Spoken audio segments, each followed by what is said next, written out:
So, did you watch What If? Yeah, I actually did. The second part. How did you like it? I like the second one more than I like the first one. Everybody did, but then it turns into a big debate where everybody's like, how did you not like Agent Carter? Like, that's so bad. Like, you just hate women.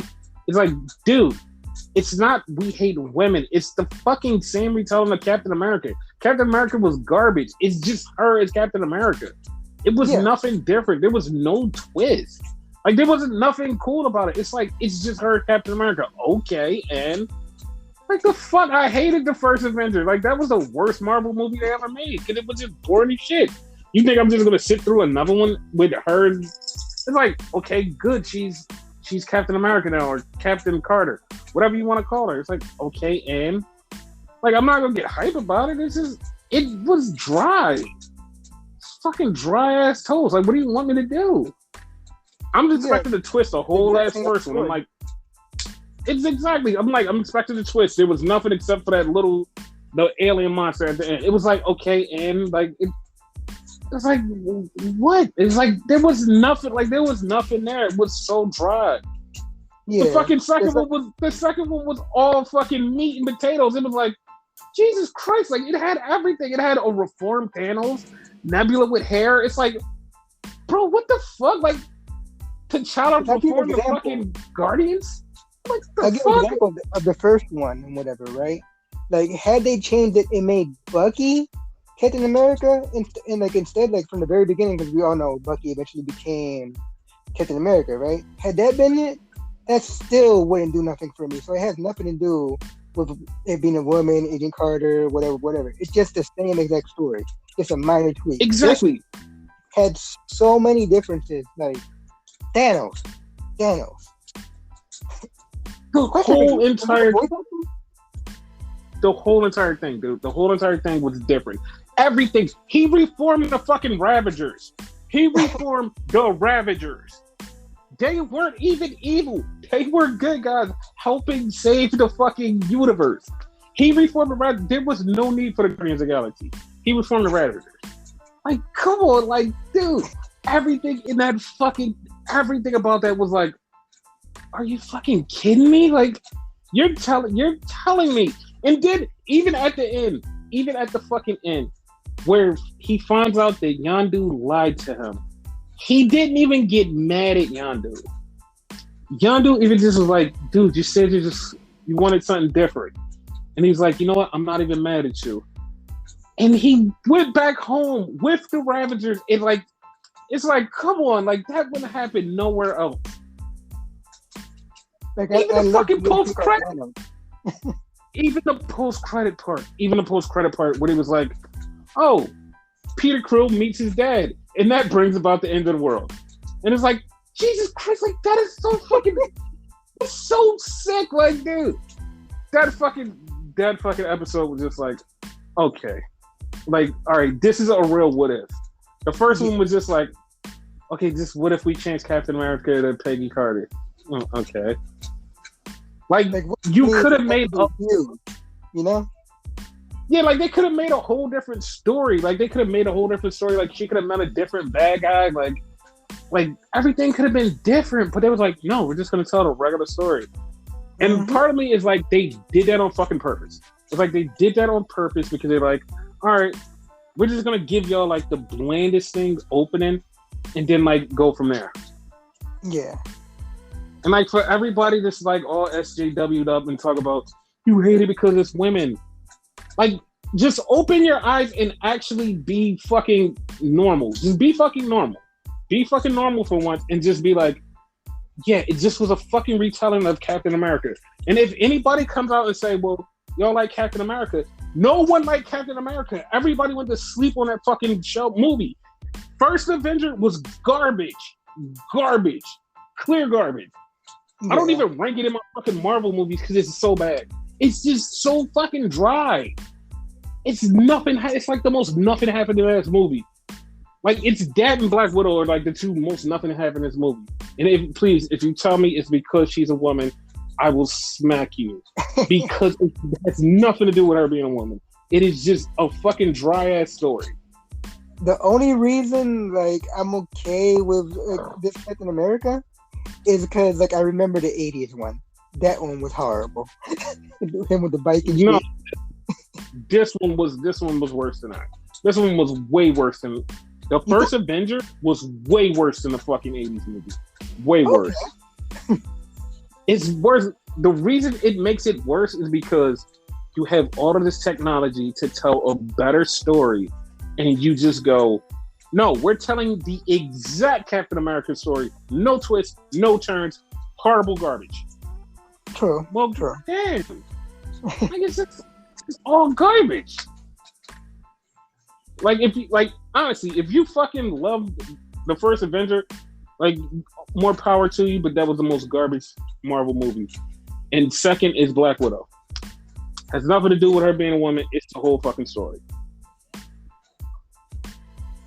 And don't get me started about because that also has nothing to do with a woman. Because, like, to be fucking honest, her, the person who is Taskmaster, her story of how she became Taskmaster, it fucking goes. It's fucking perfect. Her as a character, fucking perfect. You fucked up one of the greatest fucking Marvel villains, Taskmaster, by having Taskmaster be so generic and so dumb and so baffling. If you would have gave her a little bit of the powers, a little bit of like the knowledge that Taskmaster has, dude, I would just be like, yo, she needs a spinoff. Like, they gave her nothing. They fucking made her just totally... They took everything from Taskmaster and said, oh, all of this cool? Bye. This is you. Yeah. This is you. It just, literally what they did was, like, take an NXT superstar and put them on Raw. That's exactly what it was. That's exactly what they did. Fucking take everything that makes you cool and just go, nah. Hey, Karrion Kross, here you go. Everything that makes Karrion Kross. I love that fucking like description. Like that fits perfectly. Yeah. Fuck this goddamn garbage. Just goddamn garbage. Since we are a wrestling podcast, we do have to talk about wrestling.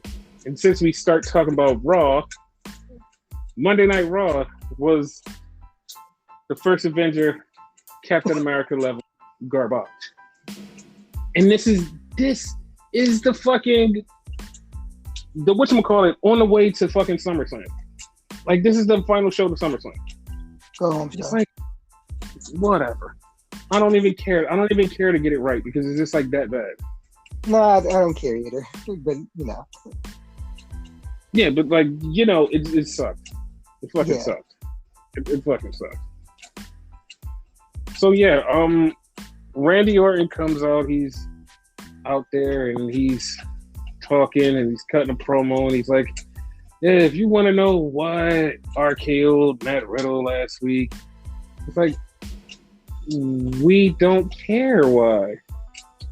And Matt comes in and he's like, bro, but me, love me. And he's like, yeah, whatever. So before he can finish, AJ comes out. So AJ has a match with Matt Riddle and Orton is like, he just leaves and he's like, okay.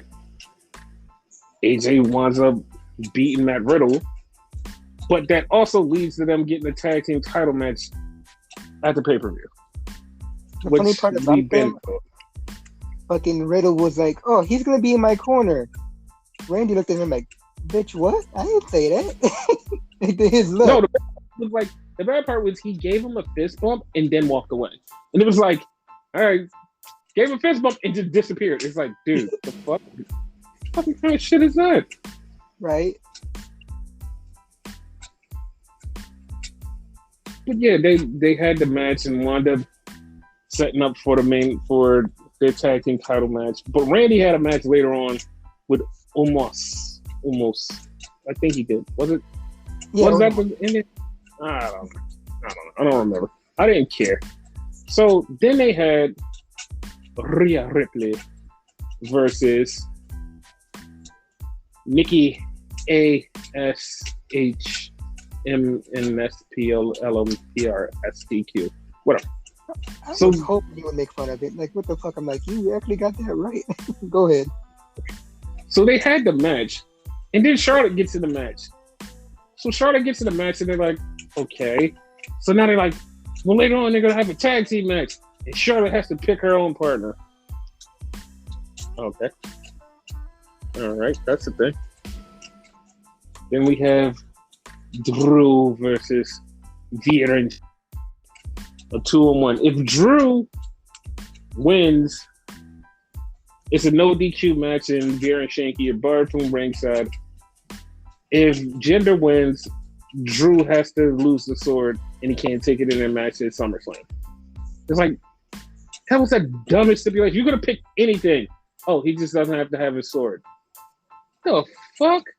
Like, is he gonna use the sword during the match? Like, what the fuck? Probably not. This is dumb. 100%. It was dumb. fucking dumb as hell. But of course, Drew beat Veer and Shanky. So now, at SummerSlam, it's a no DQ. Veer and Shanky are barred from ringside. So, then we have America's Most Wanted, or whatever the hell this program is. It's like character gimmick bullshit. So he brings out Miz, and it's funny because they're going through their whole start of the thing, and not too many people caught this line. Miz was talking, and Miz goes, "I would never lie to you." And he's like, okay. Like, it's just like, he just slid that in, like, in the beginning of, like, what they were talking about. Was like, he said, "I would never lie to you." And then, like, they're talking, and then Damian Priest comes out. And Damian Priest is talking, and Miz just randomly just says, "I've been cleared for a month." And Morrison goes, "Wait a minute, so you've been lying to me?" He's like, "No, I just didn't tell you." And it's like, you just literally just told this man you didn't lie to him, and now you just lied to him again. So, like, that's basically just starting the strain of their relationship. Exactly. So Miz winds up having a match with Damian Priest. Morrison is on the outside, and there was a point where Morrison should have helped Miz, and he just decided, "No, I'm not gonna help him." Miz lost, so that's the thing. But during the match, for no fucking reason, Sheamus comes out, and Sheamus is standing there like, "Hey, I'm here." Like, okay. Yeah. It's like, but you have one, you have nothing to do with this match. Second, you're not interfering in this match. Nobody's helping. You're just there. And then when fucking Damian Priest wins, you just yell at him. And it's like, okay. And then he leaves. It's like, okay, well, that fucking made no goddamn sense. You're like, "Good night, everybody." Yeah, that's exactly what it was. I was like, oh, that's so stupid. So Miz and Morrison are doing a thing backstage after the match, and they're like, "Why didn't you help me?" And it's like, they're basically going back and forth talking. But behind them, the New Day is just like walking around talking about buy our shirts. I'm like, well, I guess that's their tag team match eventually. That's probably gonna be the match when they like officially break up. Yes. So then we get an Alexa's playpen. So Alexa was playing with her toy, and Doudrop came in and caught her, and Doudrop took her toy, and Alexa was so sad. Then Doudrop was like, "Ew, I don't know why I'm touching this toy." She gave it back to Alexa, and then Alexa continued to, and Doudrop left. That was a thing. Pretty much what happened. Yeah. So then we had Mace come out, because Mace was taking on Mansoor. So he takes on Mansoor, and like, this was kind of cool because it was cool what Mustafa Ali did.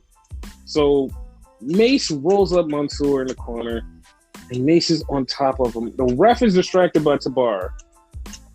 Mustafa Ali is on the outside. He jumps up and kicks Mace. So Mansoor gets a roll up. 1, 2, 3.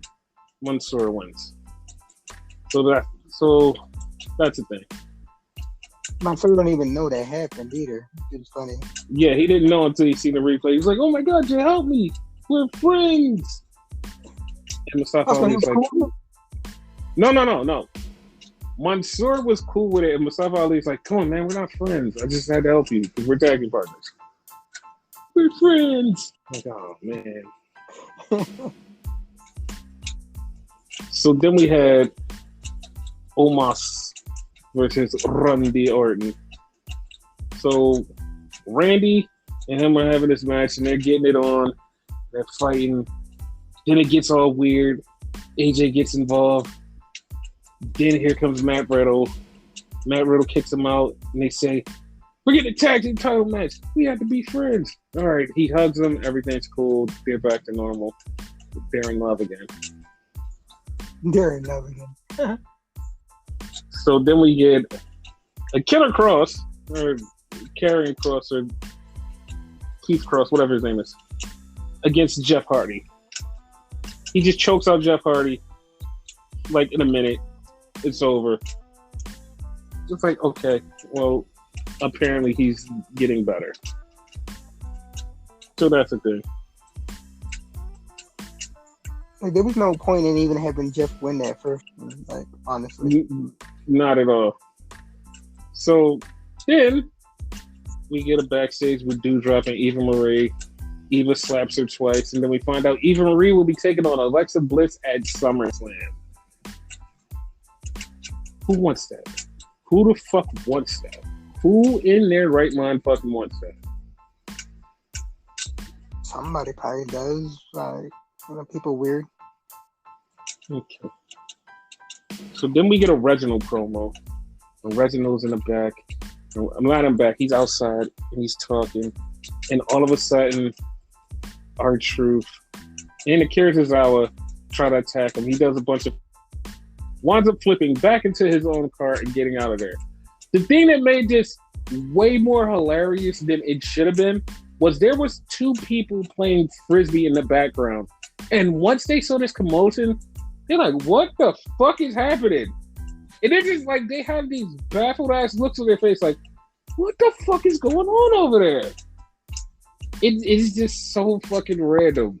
It's just these 2 random people playing Frisbee. It's just like, what the fuck? What happened? I wasn't sure if you noticed them. Oh no, I fucking noticed them. It was fucking great. It's fucking great. Yeah. So then we had the tag team match. Rhea Ripley and Nikki Asher Cross against Charlotte and a mystery opponent. But before that, we have Elias. Talking about Elias is dead again with a tombstone from 2017 to 2021. Says Elias is dead. And each time he says that, I'm still trying to figure out, what are you going to be now? Like, everything that made you kind of all right, making you now even more garbage. This is the thing. Like, you're You just made the Captain America reference earlier in the show. That's basically what they're gonna do to him or whatever. Because remember, he's the fucking NXT guy. Not too many people remember that. Yeah. That's where this whole gimmick came from. So he was originally something else before that. Because I seem to remember a match between him and Baron Corbin where he was just a regular dude. He might be going back to that. Yeah, he's gonna suck way more than he already sucked. So yeah, 100%. So we get to the tag team match, and Charlotte's tag partner is Nia Jax. So at first, I questioned it. Goes, why?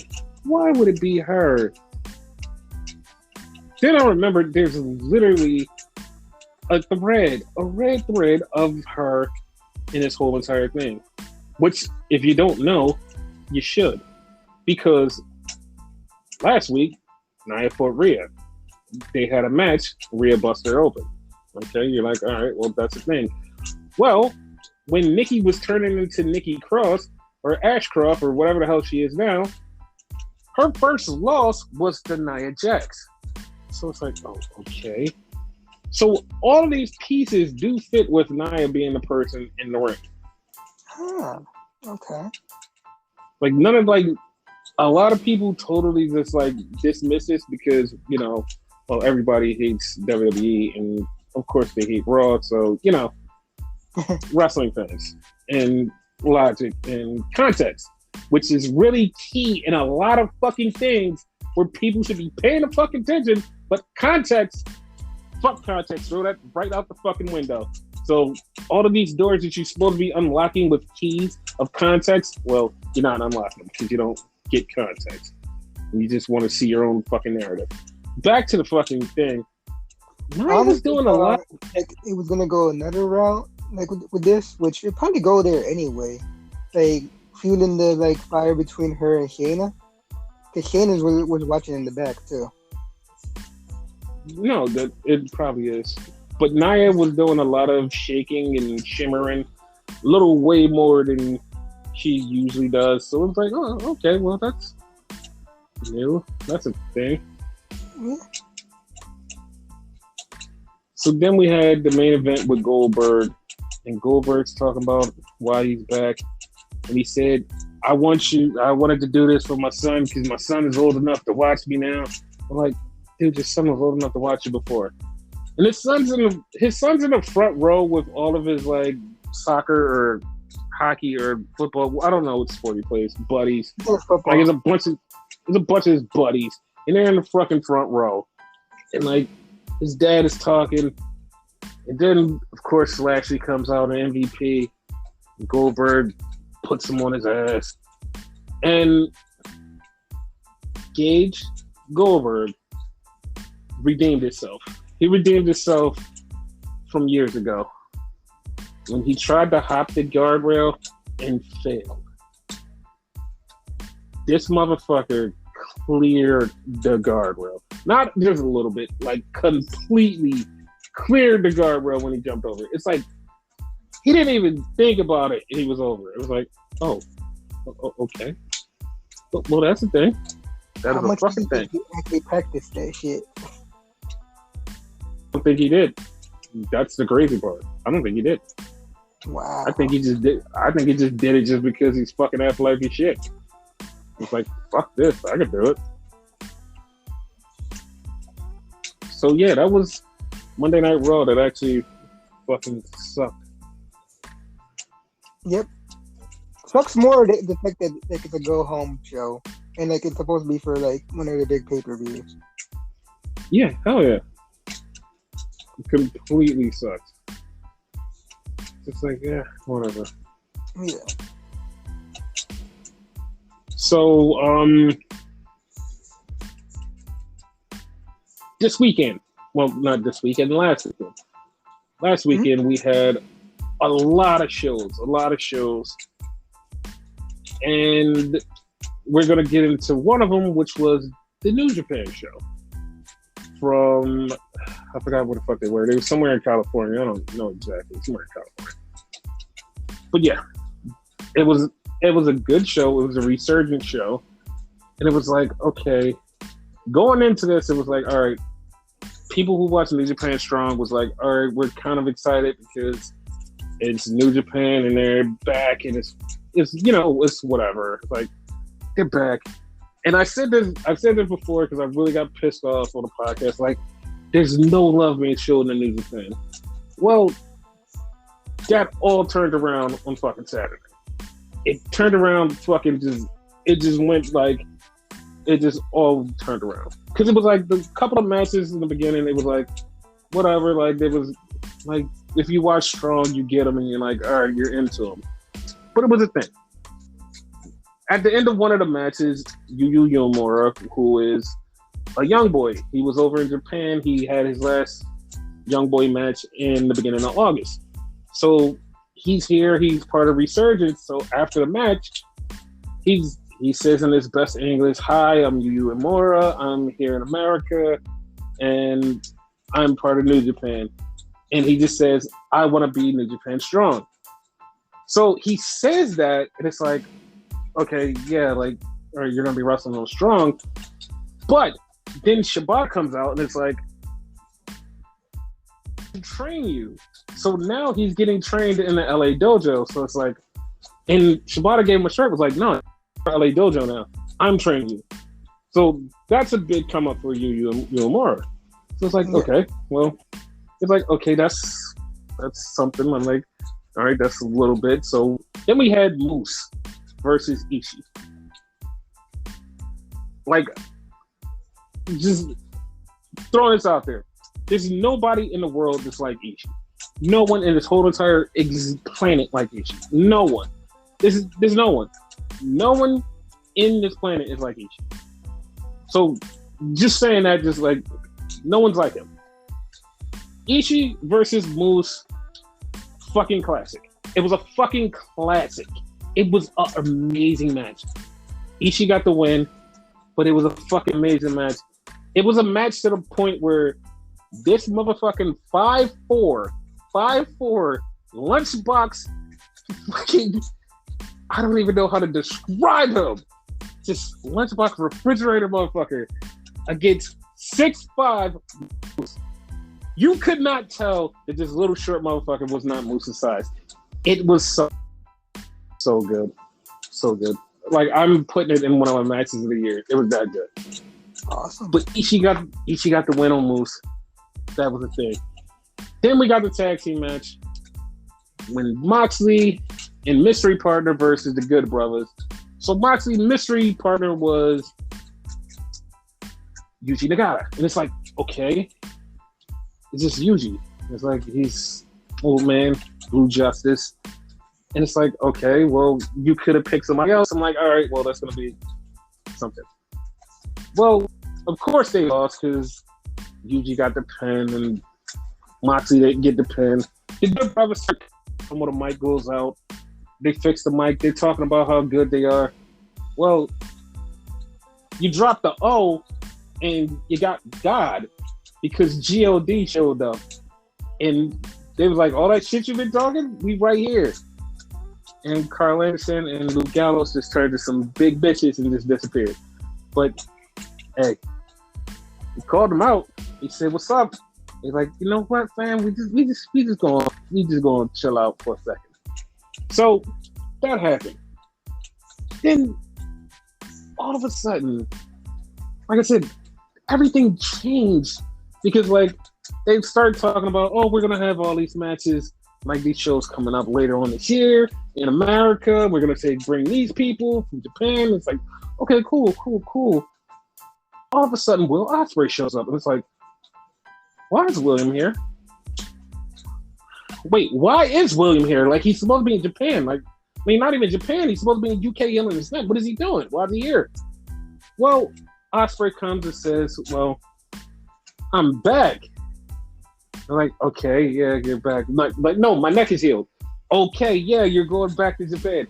Fuck that. I'm not going back to Japan. What? I'm not going back to the G1. What do you mean? They didn't treat me right, and they didn't care about my title. They stripped my title, and they didn't strip Jon Moxley. He had the title for almost a year. They didn't strip him. I was gone for 4 months, and they stripped me for the title. And it's like, you're right, but what are you trying to get at? He goes in his bag, pulls out the fucking IWGP title, and says he's world champion, and he's got the belt. So he's like, okay. And he said he's going to stay on Strong. It's like, okay, well, that's a thing. Well, that just made everything a lot more interesting. And the thing that slipped under the radar, literally slipped under the radar, that like every AEW fan has totally fucking missed. Totally missed. He said something about Moxley. And it's like, okay, if you don't pay attention, you're not going to get it. Everybody has said that Moxley wants somebody from New Japan, and they said it's not going to be Tanahashi. Well, who the fuck else could it be? Well, it could be Will Ospreay. That's a fucking name. He's from New Japan, but that slipped under everybody's radar because it's like, why? But it's fine. It's fine. You guys didn't see it. Whatever. So that was a thing. Then we had Jay White versus David Finlay for the never openweight title. Jay White, of course, wins. But then, as Jay White wins, he has to deal with Ishii. So Ishii's like, I'm next. I'm going to fight you for the title.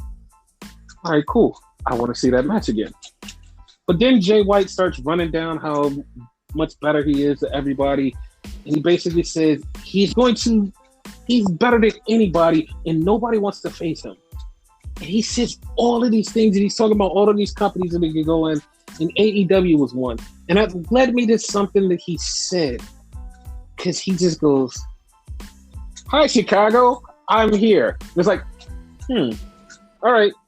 I know that you're trolling, but at the same time, are you really trolling? Are you really trolling?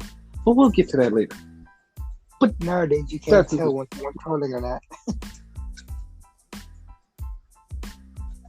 Then we have the main event, which is Tanahashi versus Archer for the U.S. title. The match is going, and halfway through the match, I'm like, there's no way they're gonna put the title back on Tanahashi.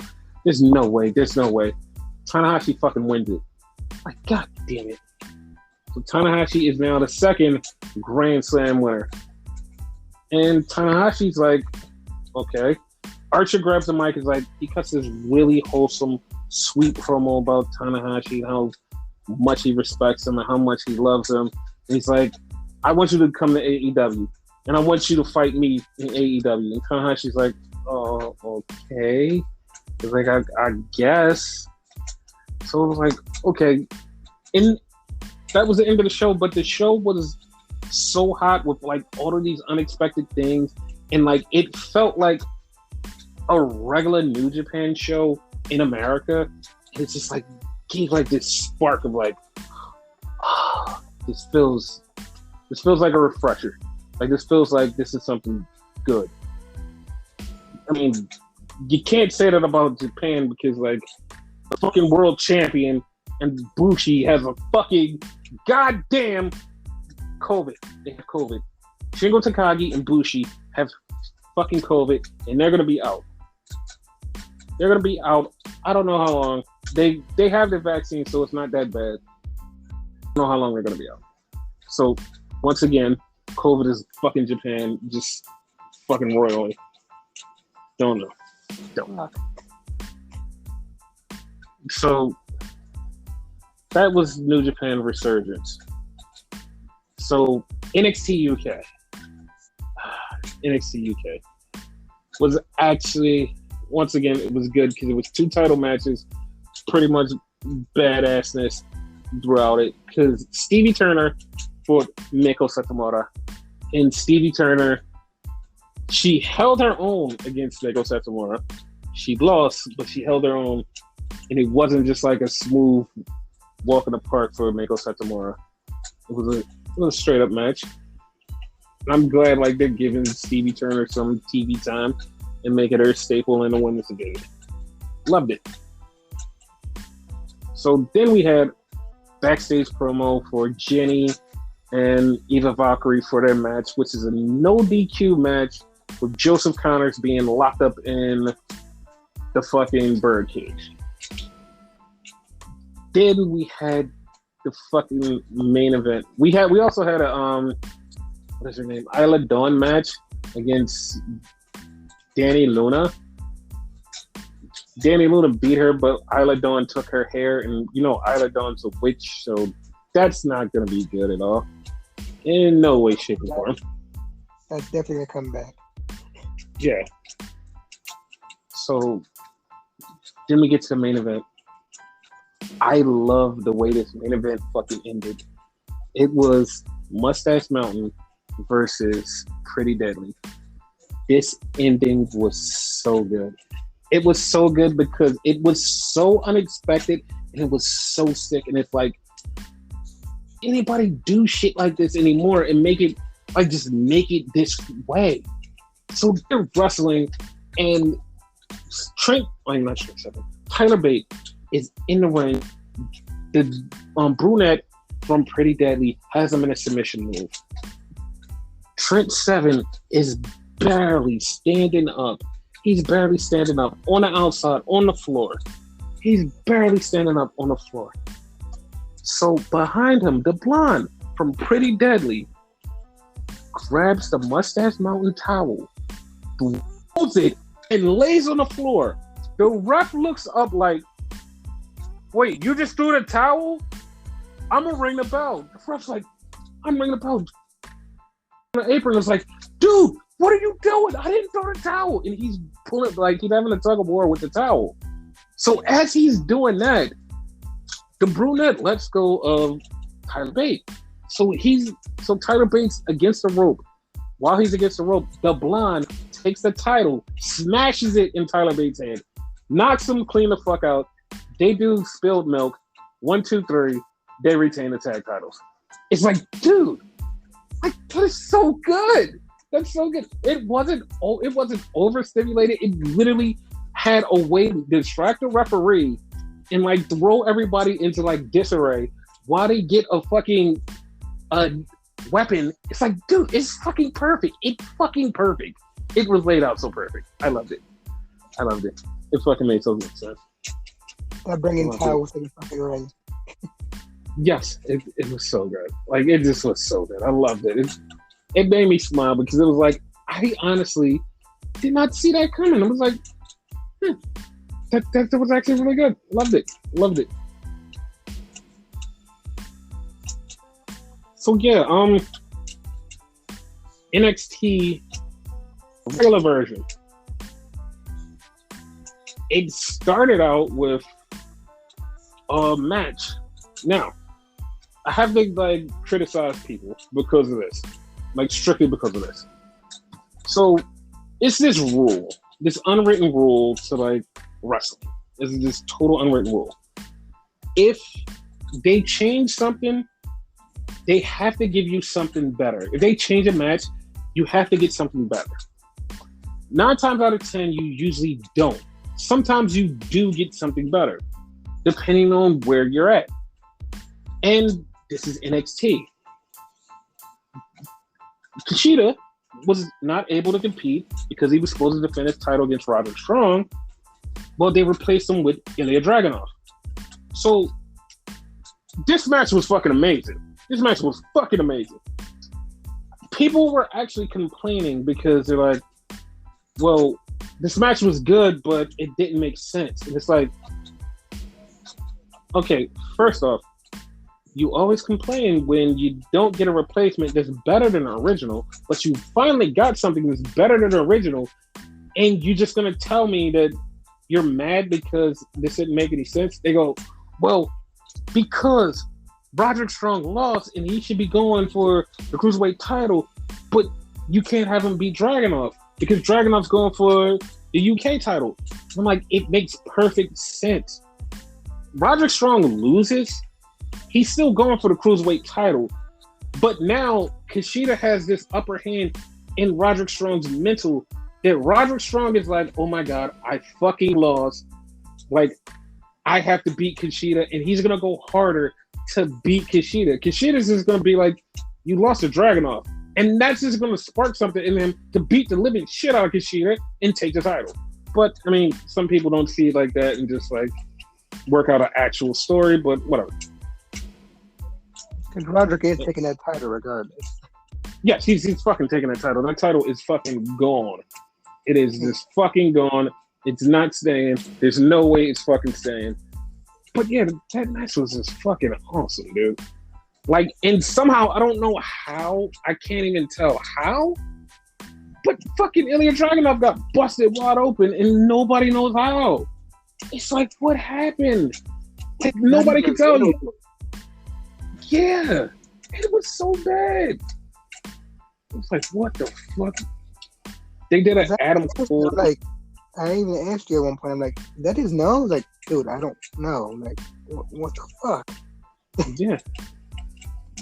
They did an Adam Cole, Kyle O'Reilly thing, and with a backstage, I mean, not a backstage thing, a prime target thing. So that was pretty cool. Then we had Hit Row come out, and El Gato del Fantasma was outside, and they was like, come out and get us. So they had an outside backstage fight. And of course, Hit Row won. And they got the grill back for some odd reason. So That's then we get weird. Yeah. So then we get back in the thing. We have Josh Briggs talking to LA Knight. And LA Knight says, you're gonna fight Cameron Grimes later. Okay. So they have a match. Ted DiBiase comes down to the ring and he's sitting doing commentary. LA Knight punched him and knocked him to clean the fuck out. And then Cameron Grimes and LA Knight, they have a little fight, so that's the thing. So that's leading to their fucking match. We have a backstage thing with Indy, and she's talking to Candice and Johnny. And Dexter Lumis comes out because they're going to do a tag team match. And Johnny is talking about last week, and Johnny just goes, yeah. He's like, did she enjoy that cake? Because the cake got smashed in Loomis's face. And Indy says, yeah, he had cake. He also had pie. And just walked off. No one said anything after that. No one said anything. They didn't say a goddamn word. I'm like, you just gonna drop that and just leave it? Like no one's gonna say anything? She literally just said something out loud and no one's gonna say anything. Nope. Not one thing. All right, cool. Like you guys are yeah, it was like you guys are bad parents. So then we had an Io and Zoe Starks thing. And they're beefing still. And it's like at this point, just break them up. Just get rid of the women's tag team titles. Just do away with it. It's over. It's just Well, that's good anyway, because it seemed like too many tag team titles. Yeah, it is. So then we had the mixed tag match, which was Jessica Maya and Robert Stonebrand versus Dexter Lumis and Indy Hartwell. And Indy was doing Dexter stuff, and it was funny. And Indy kept, every time Indy was in there, Indy would look over at Beth Phoenix, and like Beth would like tell her stuff like, yeah, go ahead. So they wound up getting the win, and Indy goes over to Beth, and Beth takes off the headset. She's like, do you want to do this? And he's like, yeah. So she gives Indy a ring. Indy goes in there, she proposes to Dexter. Dexter shakes his head, yeah. And he puts on this eye ring. The ring is an eye. If nobody noticed, it's a fucking eye, which is weird as hell. And they're getting engaged. I know. But they're now officially engaged. Index engaged. Which you said, and I'm stealing that from you. That's a good one. Yeah. So yeah, like NXT is shaping up kind of okay going into the wherever they're going. We had Dakota Kai and Raquel Gonzalez thing, and it was funny because, like I said last week, they're literally just ripping off Shawn Michaels and Diesel, this female version. That's exactly what it is. Because I'm watching this promo and I'm like, this is definitely just Shawn and Diesel. Like it's just like copy pasta just in woman form. Just copy pasta and put an S. That's all it is. Like it's to the point where like they're actually calling Raquel Diaz Big Mommy Cool. Yeah. So then we get Carmelo Hayes and he wins and he's gonna face Odyssey Jones next week. Then we get a promo from JC James. This is another thing that bothers me with a lot of journalists, and I do have a lot of hate with journalists and sometimes fans, because you miss the simplest things. You miss the simplest little things, and you think that you know everything, but you miss the simplest things that connect to bigger issues. Because certain people were like, "Where's Mandy Rose? Why isn't Mandy Rose here?" JC Jane, she does a promo and she's in the back and she's just like walking and everything's black. And there's roses. There's 3 roses. Now, here's where things actually start to make sense. Last week, Priscilla Kelly did the same kind of promo, and there was also 3 roses, 2 black, 1 pink. Now, why does that make sense? Because the week prior to Priscilla Kelly doing that thing, she was backstage, her, Mandy Rose, and Janie Jace. It's like, what? Like, oh my God, they're going to be a crew. Yes, that's exactly what's happening. That pink rose is for Mandy Rose when she returns. So there you go. There you go. Spoiler alert, people. Like your journalists are bad at their job. And if anybody goes to me and says, "Hey, then why are you paying for the services? If they're bad at their job, why are you paying?" Because when people, context is key. You take something, clip it, and send it out. You clip chip something and you send it out and you put it on some kind of message board or like some live stream thing, and you just clip out something out of somebody's stream or somebody's words and you clip it out of context and you get it and you send it around, the internet just fucking melts in the blazes because you're clipping out of context. Context is key. And that is a very important lesson, boys and girls, because later on I will bring in, set the world on fire. But it was out of context. And in context, it makes perfect sense. Out of context, it starts a war. But hey, this is what you want. Clint chip all you want. So, moving back to NXT. So then we have the main event. I'm actually about to skip over the fucking Cameron Grimes thing. Cameron Grimes was talking to Ted DiBiase, and Ted DiBiase was like, "Dude, stop getting down on yourself. Like, you can do this. I wanted you to be champion." And Cameron Grimes gets back to Cameron Grimes, and he starts acting like Cameron Grimes and takes off his shirt and goes crazy. They go to that dude. So yeah, he's back to being Cameron Grimes. I actually missed hearing that. Yes. So then we have the tag team title match. MSK All Day versus Imperium. Really good match. Really good tag team match. MSK is fire.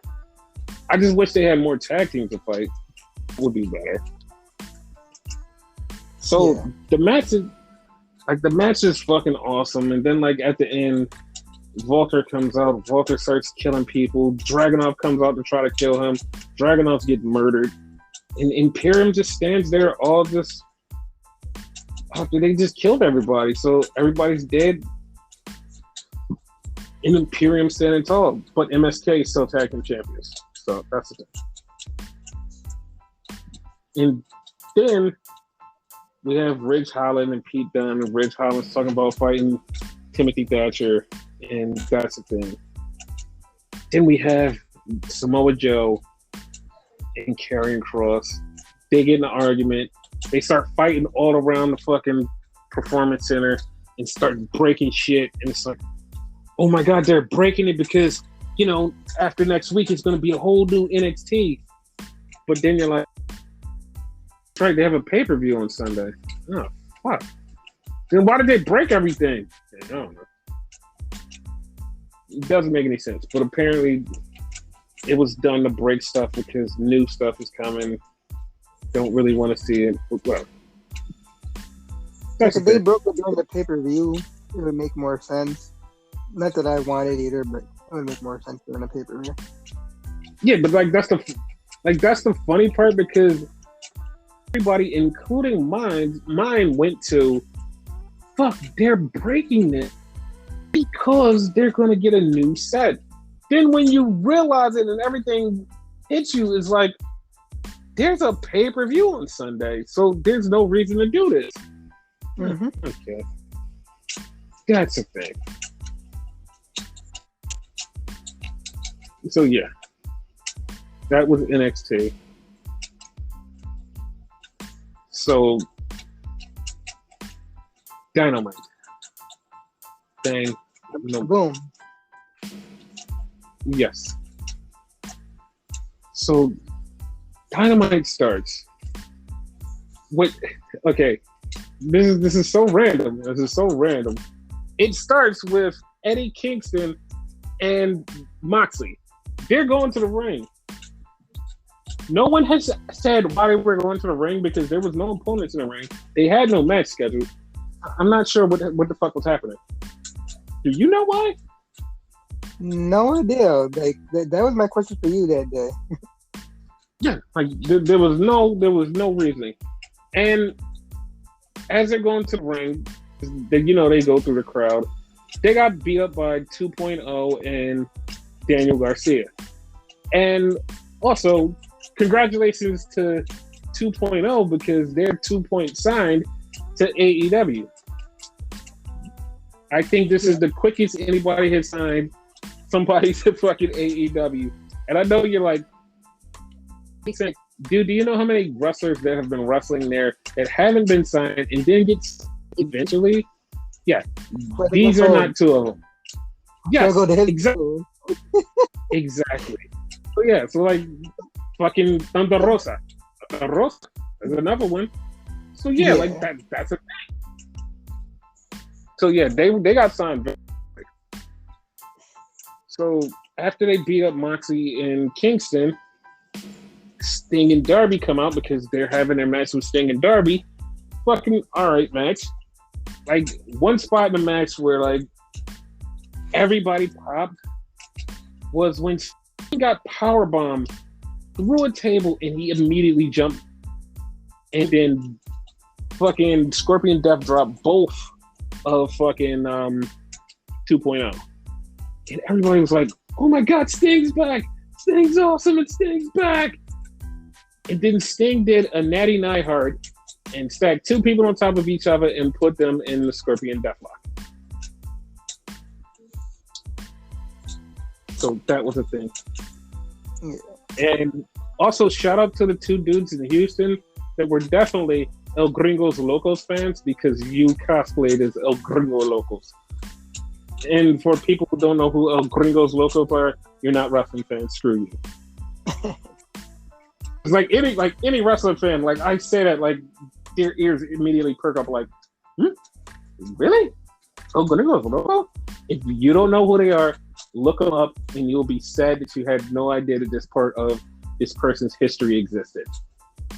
Like I actually feel bad because I actually saw them in the crowd, and then like I asked you about them, and like I seen your tweet, and I'm like, oh, that's who they are. I feel stupid. Yeah.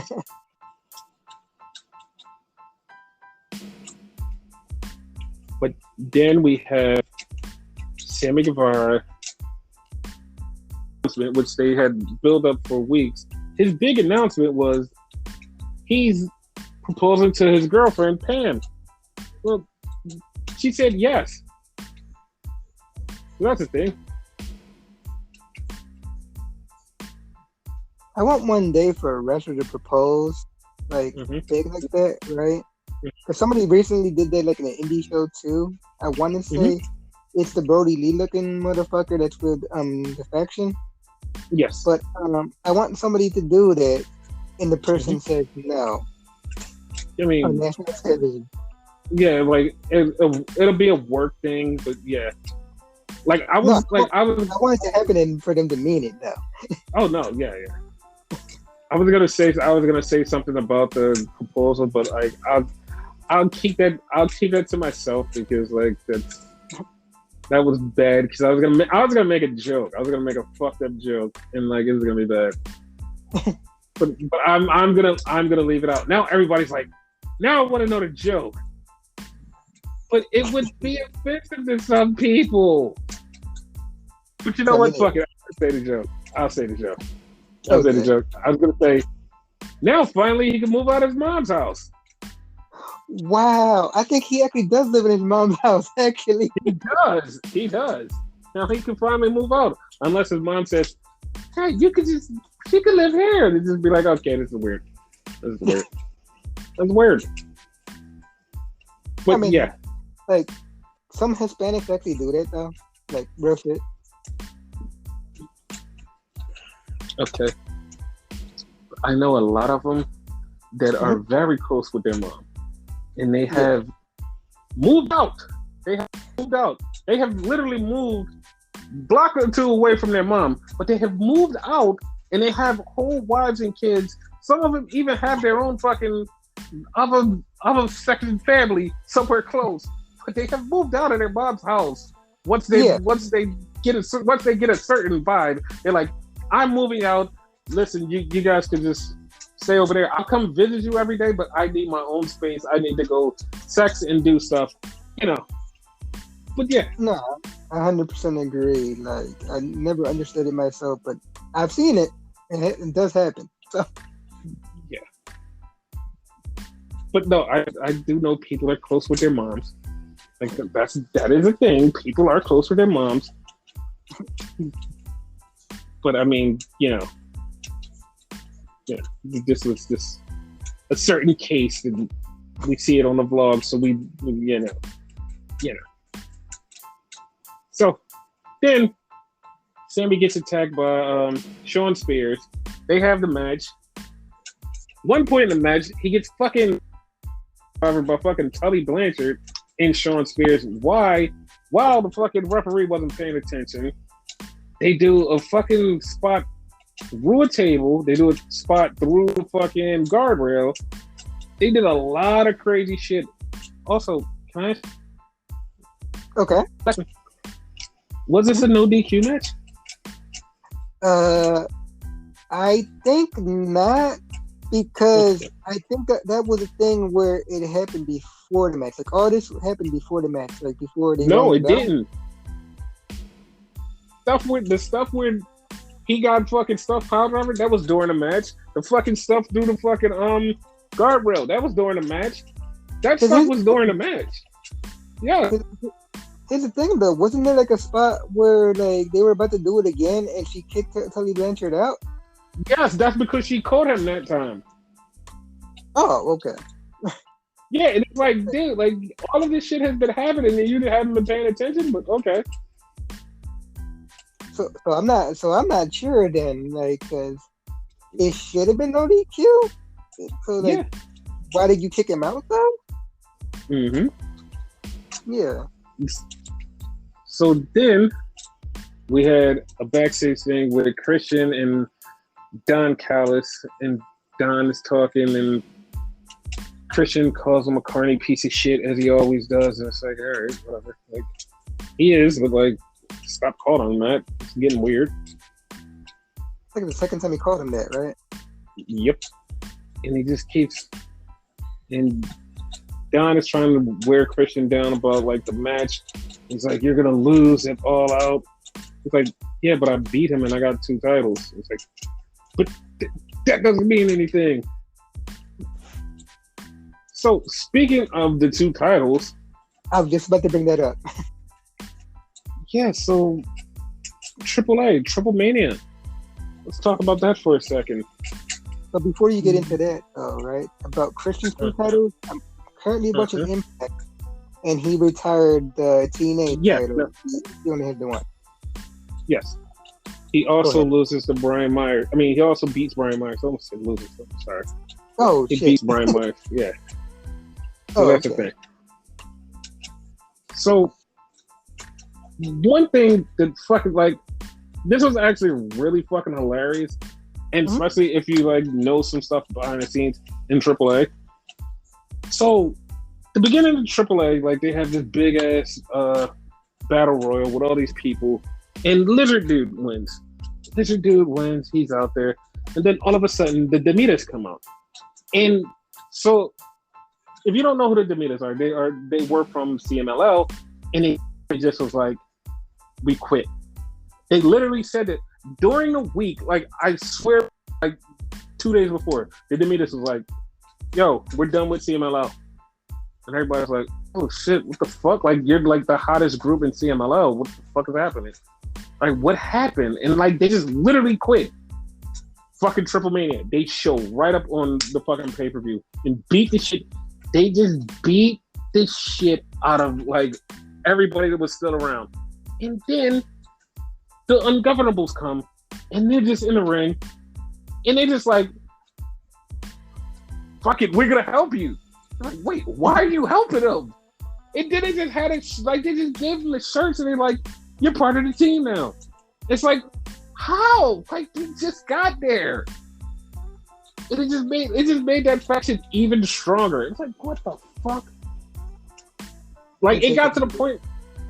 Yeah, they basically was taking over. And later on, when the Ungovernables had a match against like Chess and Pagano, like they beat the shit out of them so bad, and the Demetas came out and helped a little bit. That Chessman and Pagano and like I forgot the fat clown dude name. They all just basically, yeah. They basically was like, you know what, fuck it, like we don't even want to do this. They started beefing with each other and left. It got to the point where at the end of the match, it was like, I don't even know if they're having a match anymore. Like, they just gave up. They just fucking gave up. They left. I'm like, the fuck? Yeah. By the way, correction, that was Murder Clown. So later, it's Psycho Clown. But yeah. No. I know that wasn't Psycho Clown. I know who Psycho Clown is. Yeah, no, because I said Psycho Clown, and yeah. I just corrected myself. But that shit was so fun. Triple threat tag team match, which was who the fuck was it? It was Brian Cage and Toros. Yes, El Vikingo and was it Rey Horus?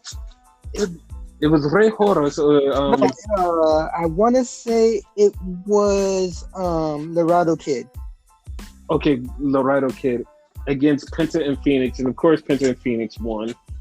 Yeah. And we had Fabi Apache versus Diana Purrazzo for the women's title. And this what fucked me up about this match. It literally had like 6 women in this match. And like only 2 of them were wrestling. And it was like, why is there so many people here? And like it was bad because the bad referee was there, but he didn't kick out the good people either. He was like, go ahead and wrestle, I don't care. And they just was going at it. Yeah, like he's known for that, El Hijo de Tirantes or whatever. Like, yeah, he's been bad for years. I'm surprised he still works there. Hey man, Rudos, man. Rudos is Rudos. But yeah, she won. And Psycho Clown, Mask versus Hair against Rey Scorpion. And of course, Psycho Clown is not gonna lose. Not only because he's like fucking the star of the fucking promotion. His dad just died. You don't fucking do that. As Rey Scorpion, he does lose. And like the first thing he does is just like totally just breaks character. It goes, yo man, I'm really sorry about your dad. I'm glad we had this match. It's like, dude, like, you didn't even wait 5 seconds. And his daughter had to cut his hair. Oh yeah, go ahead. His daughter had to cut his hair, and it was like she was all emotional, but it was fun. But go on. To my understanding, like they have a little bit more history because Rey Scorpion is the one that beat Super Porky, which is Psycho Clown's dad, for his mask. So that's a thing there. Also, did you hear like when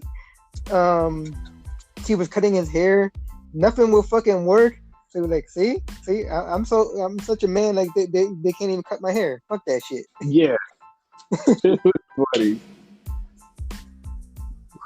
Like I don't even know why they even had the match. Like it's probably a long backstory, but like we don't watch AAA all the time because it's getting harder to watch. Yeah, like this one, you literally had to go to Facebook. But you had to go to Facebook and you had to log in through a VPN and some other crap just to watch the fucking show. And it's not like the bad part is like, oh, you're stealing content. It's not stealing content. It's free. It's just not free in America. So it's literally you just had to fucking use a VPN to get around it. It's fucking wrestling. Like, you do what you have to. The only thing I didn't like about that Psycho Clown match, though, was the whole like his sister betraying him thing. Dude, the bad part, like, this is the funny part about it. When his sister betrayed him, I seen her betray him, and I'm like, weren't you a bad guy from the beginning? I'm like, I swore I saw you. I swore like the last time we watched it, she was a bad guy. So I'm like, weren't you still a bad guy? Because it's like, that's what fucked me up. I'm like, what the fuck? But it happened. Yeah. Other than that, like, I love the match. Yeah, it was a lot of crazy stuff. Yeah. But then we had the title match, which was the quote unquote main event, which everybody left after that match, so they didn't even get to see the Psycho Clown match because everybody just wanted to see Kenny Omega versus Andrade. So they had the match, and Andrade said, "I'm bringing out my special guest." It was Ric Flair. So Conan fucking teamed up with Kenny Omega since Don Callis is allowed in Mexico for some odd reason. Don't know why.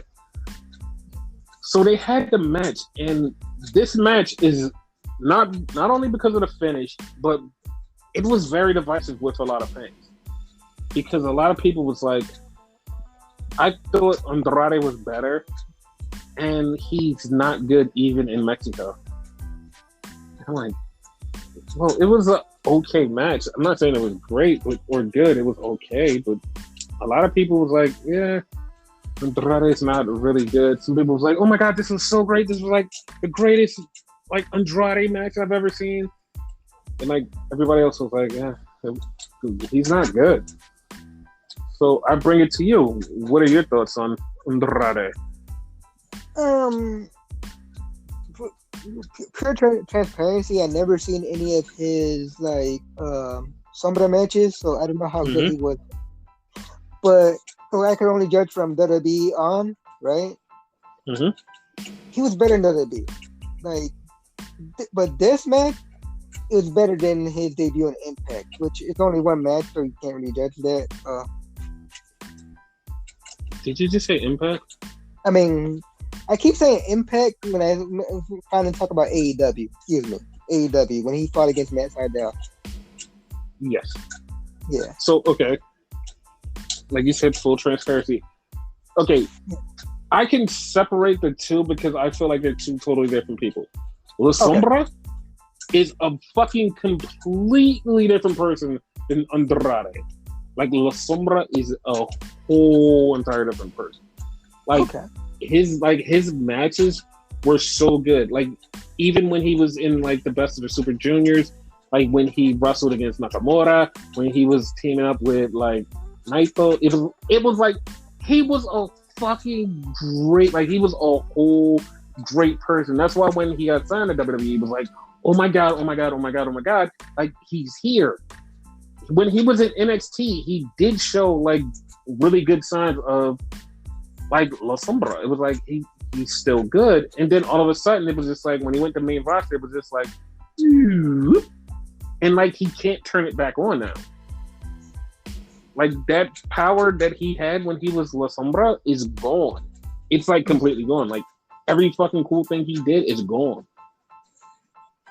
And, like, I fear like a lot of other people that had, like, super powers before they left are now just gone every time they step in the main roster. It's just dead.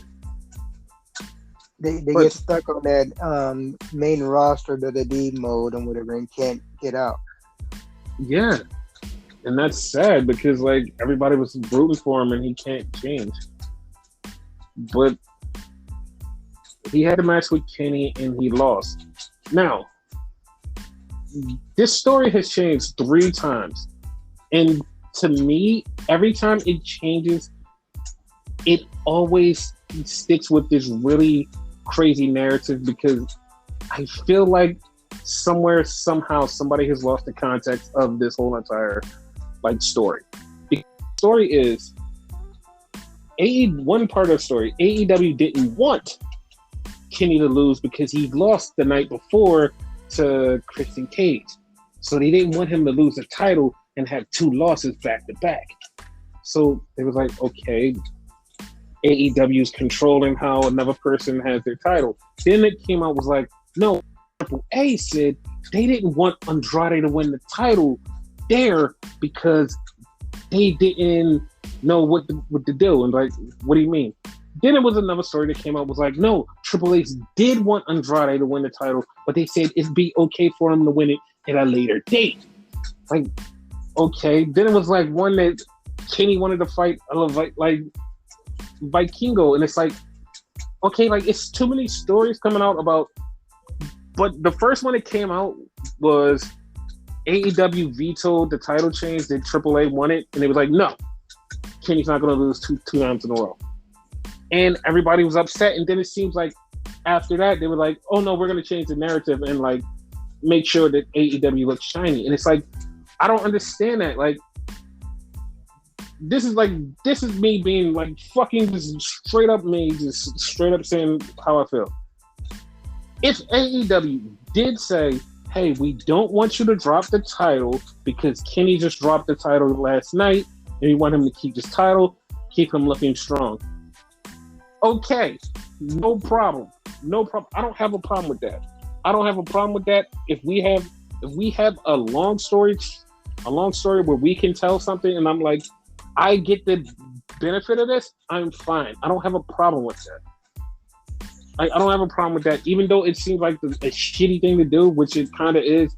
I don't have a problem with that because we're working together as a symbiotic relationship, and we do have to work together at this point. And it's like, okay, but at the same time, it's AAA. They do need a fucking champion down there. Like Kenny defends the title once every 6 months. It's like, dude, like, come on. Like, come on. Like, it feels wrong. It feels wrong. Do you think it would have been difficult for them to have Andre as champion due to him having obligations in AEW also? Here's the thing, though. Andre can get in and out of Mexico way better than Kenny can. I'm true. He literally still has his like visa in Mexico. He can get in and out way better than Kenny can. Like, even if they decided to close the borders and say, yo, nobody could go back and forth, Andrade could literally just go, yo, I'm going to see my mom. I'm going down there and defend the title and then come back. Like, Kenny can't, like, well, I have to work down there. No, you can't. Andrade could be like, yo, I'm going to see my mom. All right, well, quarantine for 2 days. All right, cool. Wrestle the next night and be like, oh, well, I got to go back. Okay.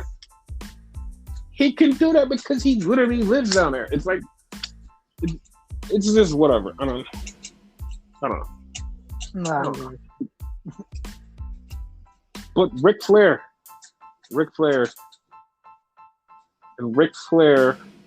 is also finally home. And I'm like, wait, he's back home because he got fired from WWE. Yeah, he really is back home because the one thing that nobody was really counting on was the one thing that he did. Nobody was counting on him to go back to the NWA. Nobody counted on that, and that's what he did.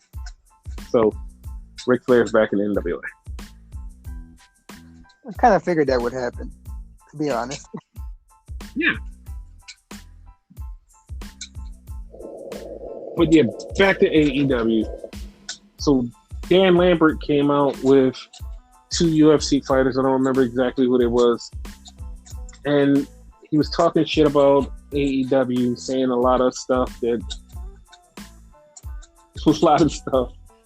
Jim Cornette says and other people on the internet said. So Lance Archer came out there to stop him, but the Men of the Year came out and beat the shit out of Lance Archer before he could even get to the ring and just laid him out. And it was like, Lance Archer needs a partner to beat their ass. And I know a guy that could be there and beat their ass. But, Okay. you know,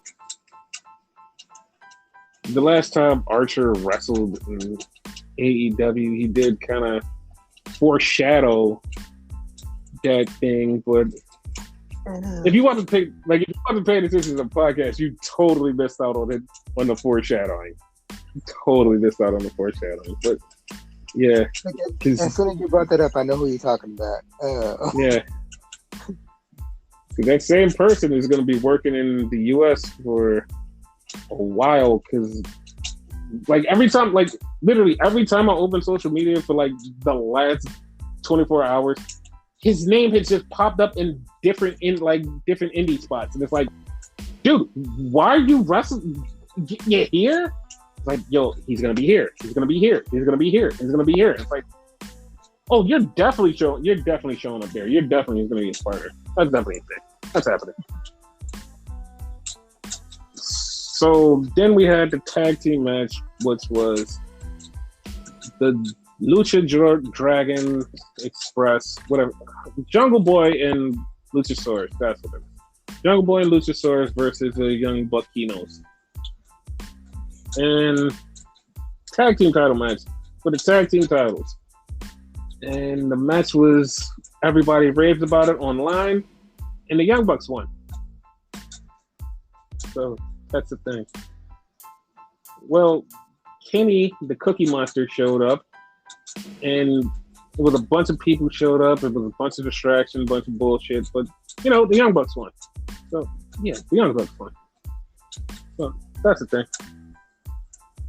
And then Christian came on, and Christian got murdered. So, yeah, that was the thing. Yeah. Well, moving on to the next thing. Because that was the thing. And yes, I did say he had a Cookie Monster shirt, which I was chicken meat shirt. That's too many CMs, man. Too many CMs. But yeah, then we had and Britt Baker, and they bring out Jamie Hayter, and Jamie Hayter can choke me. I mean, Jamie Hayter she was here, and she said that she's gonna fight next week, and she's fighting Red Velvet. So that's the thing. Yeah, Jamie Hayter is gonna fight next week. That's happening. I didn't say anything. I didn't say nothing. But yeah. Yeah, glad it wasn't me this time. Yeah, no, just watching. Yeah, just watching. So Matt Hardy said he's gonna face Orange Cassidy next week, and then, well, it's the Paul White. No BS. All BS, because he came out and Judy Marshall says, hey guys, hey, this guy had 4 surgeries. He had 4 surgeries over the last 2 years. He had 4 surgeries over the last 2 years with his hip. And it's like, why did we not know about him having 4 surgeries? Wait, he was in WWE. Why didn't anybody say anything when he was in WWE about any of these 4 surgeries while he was out? And why he was still under contract and had these surgeries? Why didn't anybody say anything? I don't know. Apparently he has a fake hip or something. Yeah, so the Big White said that he's going to take QT Marshall on at All Out. So that was a thing. So then, after that, we had Jade Cargill say she's going to wrestle on he's going to face Kiera Hogan. So it's going to be Jade Cargill and Kiera Hogan. Yeah. Yeah, I've seen a lot of people say stuff online about this match, and I was just like, I'm not going to say I disagree, but yeah. It was a lot of stuff. So then we had a back. Don Callis is talking, and Tony Schiavone goes, "Listen, we're gonna have a tag team eliminator tournament, and the winners face the Young Bucks in a sealed cage." And it's like, for the tag team titles, yeah. So okay, I had already said that the Lucha Bros should win, but there was a pro and Andrade said, as long as Pac is with you, you will never win those tag team titles. So I'm thinking he might try to screw them, and then it'll wind up being the Jungle House Express that are going to face him for the tag titles in a cage and win them. So that's the thing. Yeah, that makes sense. Yeah. So Hook comes out with Taz, and they bring out Ricky Starks. And Ricky Starks is cutting. Then they cut to the back. And Will Hobbs is beating up Brian Cage. And then Brian Cage starts to fight back, and everybody runs. They're like, no, he's gonna get us. I don't know why they ran. He was in the back, and the funny part was like, all he did was punch Will Hobbs, and everybody's like, oh no, he's coming after us, and ran. I'm like, what are y'all doing? He's still far away. He just ran. What is even the point of Hook? Like, he's just there at this point. For the women. Okay. That's it. And speaking of the women, he had a match between Thunder Rosa and Panoply. They had a match, and Thunder Rosa wound up choking Ford out. I just do not want Panoply Ford to ring. That is a thank you, and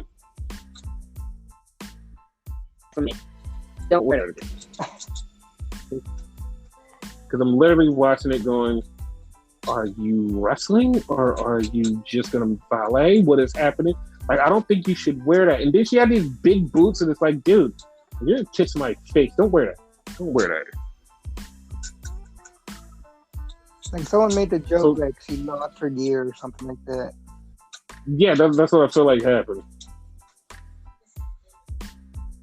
So then we had Brock Anderson and Arn Anderson, who are the same person. And, well, next week, Brock is going to face Malachi Black. And Malachi Black said he's going to murder that kid. It's like, okay, well, that's the thing.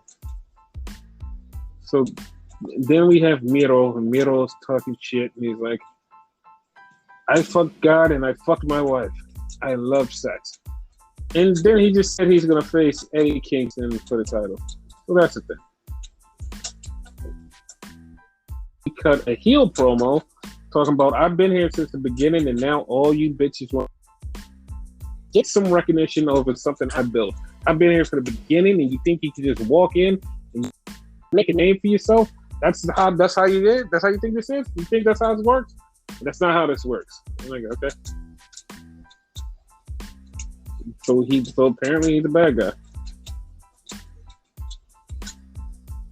So then we had the main event. M.I. Jeff comes out, and he's coming down to the ring, and he gets up on the ring, and he does something that, like, I didn't peep until I was having a conversation with the person that he did that with. Like, so he gets up on the fucking apron, he gets up on the ring, and he starts counting his abs. So he's like, wait, he just stole my gimmick. I was like, dude, I didn't even notice that. He's like, yeah, he stole my gimmick last night. I was like, oh, he totally did. He totally ripped it off. He totally ripped it off. He did that, but he did that. But it was funny.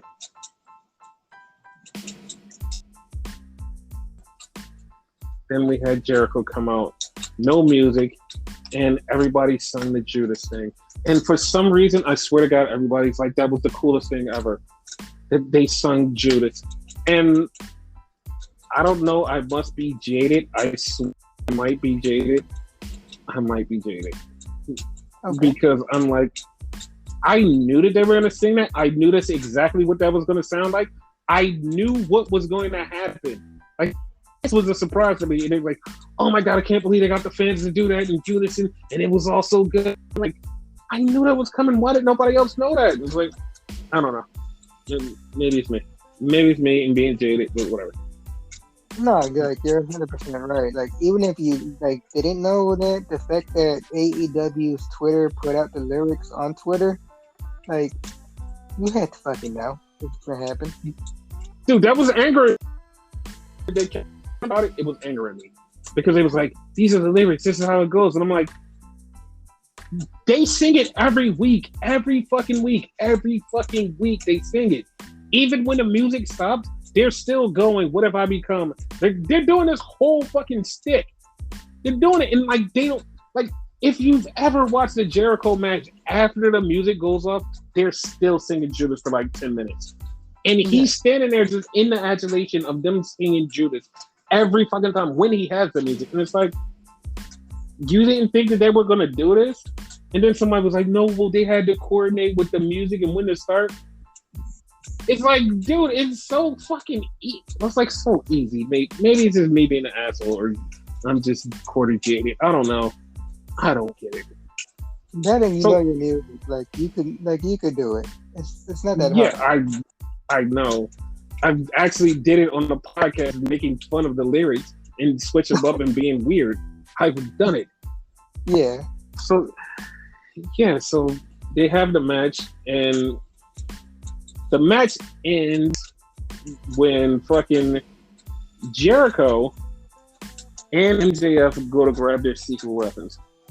MJF is grabbing the ring, and Aubrey's like, no, you can't use the ring. But Jericho grabs a bat and yams it right in fucking MJF's face when Aubrey is throwing the ring out. He throws the bat, and he goes for the Judas effect and stops. And it's like he has a brain malfunction. And it's like, I don't know what to do now. And it's like, are you fucking kidding me? Like, are you fucking kidding me? Like seriously, like, this is Chris Jericho. This is Chris fucking Jericho. You can't do the Judas effect. You have the walls of Jericho. You also have the code breaker. Are you fucking shitting me? You're fucking kidding me, right? He could have did anything, but you're fucking shitting me. And he just goes, brain malfunction. And MJF hits him with the Judas effect. He puts him in the arm bar, and Jericho rolls him up. He unrolls him, and he puts him in the arm bar again. Jericho, which they said has never tapped out, taps out to MJF. Once they said Jericho has never tapped out, I immediately go, oh, Jericho's tapping out. That's in mere seconds of them saying that he taps out. Exactly. I was like, yeah, he's definitely tapping out. Also, like, rewind a little bit, right? Mm-hmm. When he was about to hit the Judas effect, Jericho, that is, right? Mm-hmm. Is it me, or was, like, the referee's back still turned? The referee's back was still turned. She was still turned. So it wouldn't turned. It wouldn't have hurt nobody. She was still turned. Yeah. Like she's still arguing with the fucking whatchamacallit. Still. And it's like, dude, you could have hit it. He could have done any fucking thing, dude. Anything. Like you cheated, but you couldn't cheat? Like that sounds weird. You know what I'm saying? Exactly. It fucking boggles my mind. And if somebody goes, well, that's how wrestling is, you're too cynical. I'm not cynical. I'm literally just trying to figure out why this is happening. And that is not how wrestling is. 9 times out of 10, when they tell you not to do something and you have a chance to fucking do it, you're fucking gonna do it regardless if you're a face or a heel. Especially when it comes to the move. But here's the thing. AEW, and we're in a new version of wrestling. We're in the new version of wrestling, which is the old version of wrestling. To anybody who's literally sitting there going, "This is the new old way of wrestling." And if you're like, no, this doesn't, like, you're like, no, this doesn't make any sense. No, this does make any sense. If you've watched WWE or before WWE got famous, there's a whole different style of wrestling. Like, it exists. And like, for you Zoomers out there that are like, I have no idea what this is. I only know this one thing. Well, I feel sorry for you. I feel sorry for you. And like, when you come to this new place and you're like, oh my God, this is so different. It's like, no, this is literally how things should go. Like, the only reason I feel weird about it is because I feel like they're going to fall into the trap of the old tropes. And it's like, they're gonna do it, aren't they? They're gonna do it. Because I feel like it's going to be that one time they slip and it's just gonna be like, oh, they're just like these people. That's why I'm so critical of them. Like, if you're gonna do it new, you better do it new. Don't slip. Like, and if you slip, it's gonna be a very fucking slippery slope. And there's like no coming back from it. Now, before we get into Rampage, I have to bring this up because this is going to lead into Rampage and into SmackDown. So there was an interview done. Like I said, the context is key with CM Punk. About CM Punk with Roman Reigns. And Roman Reigns goes, he didn't draw. He wasn't drawing it done. He couldn't outdraw Cena and he couldn't outdraw The Rock. There was no reason for him to be on top. Now, because they clip chipped that and it went around with this 30-second or probably 45-second clip of him saying that, it started a fucking war. It started a war, and some people are like, well, he should say it because he's the top of his division, or he should rep for his company. He should say it. He should put down Punk. Then it's like, wait, they're giving AEW free promotion because they know that Punk is going to show up. And it's like, because context is key, everything went out of the window just because of that clip. You want to know the context behind that? You want to know the context? They asked Roman, Rock and Cena, they had a match at WrestleMania. CM Punk always says he never had the main event. Why do you think that they didn't put CM Punk in that match? And he explained why CM Punk was not in that match, because that match was a draw. CM Punk didn't draw like them. And because he said CM Punk didn't draw, and he said it the way he said it, when you clip chip it, it literally comes out CM Punk sucked. He was never on top. You didn't get the full context. You did not get the full context.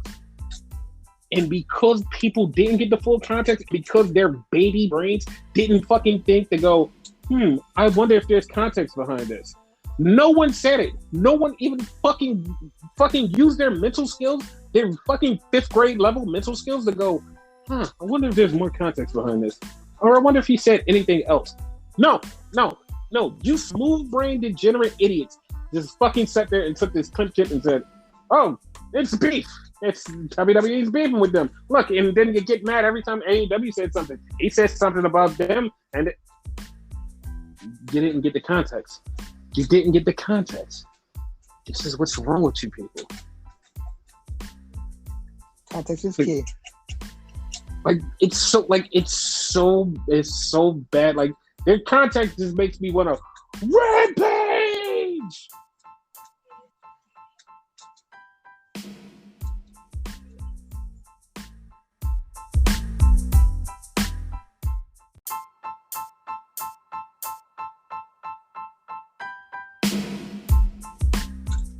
So, if you people know why I screamed Rampage, like, that would be so awesome.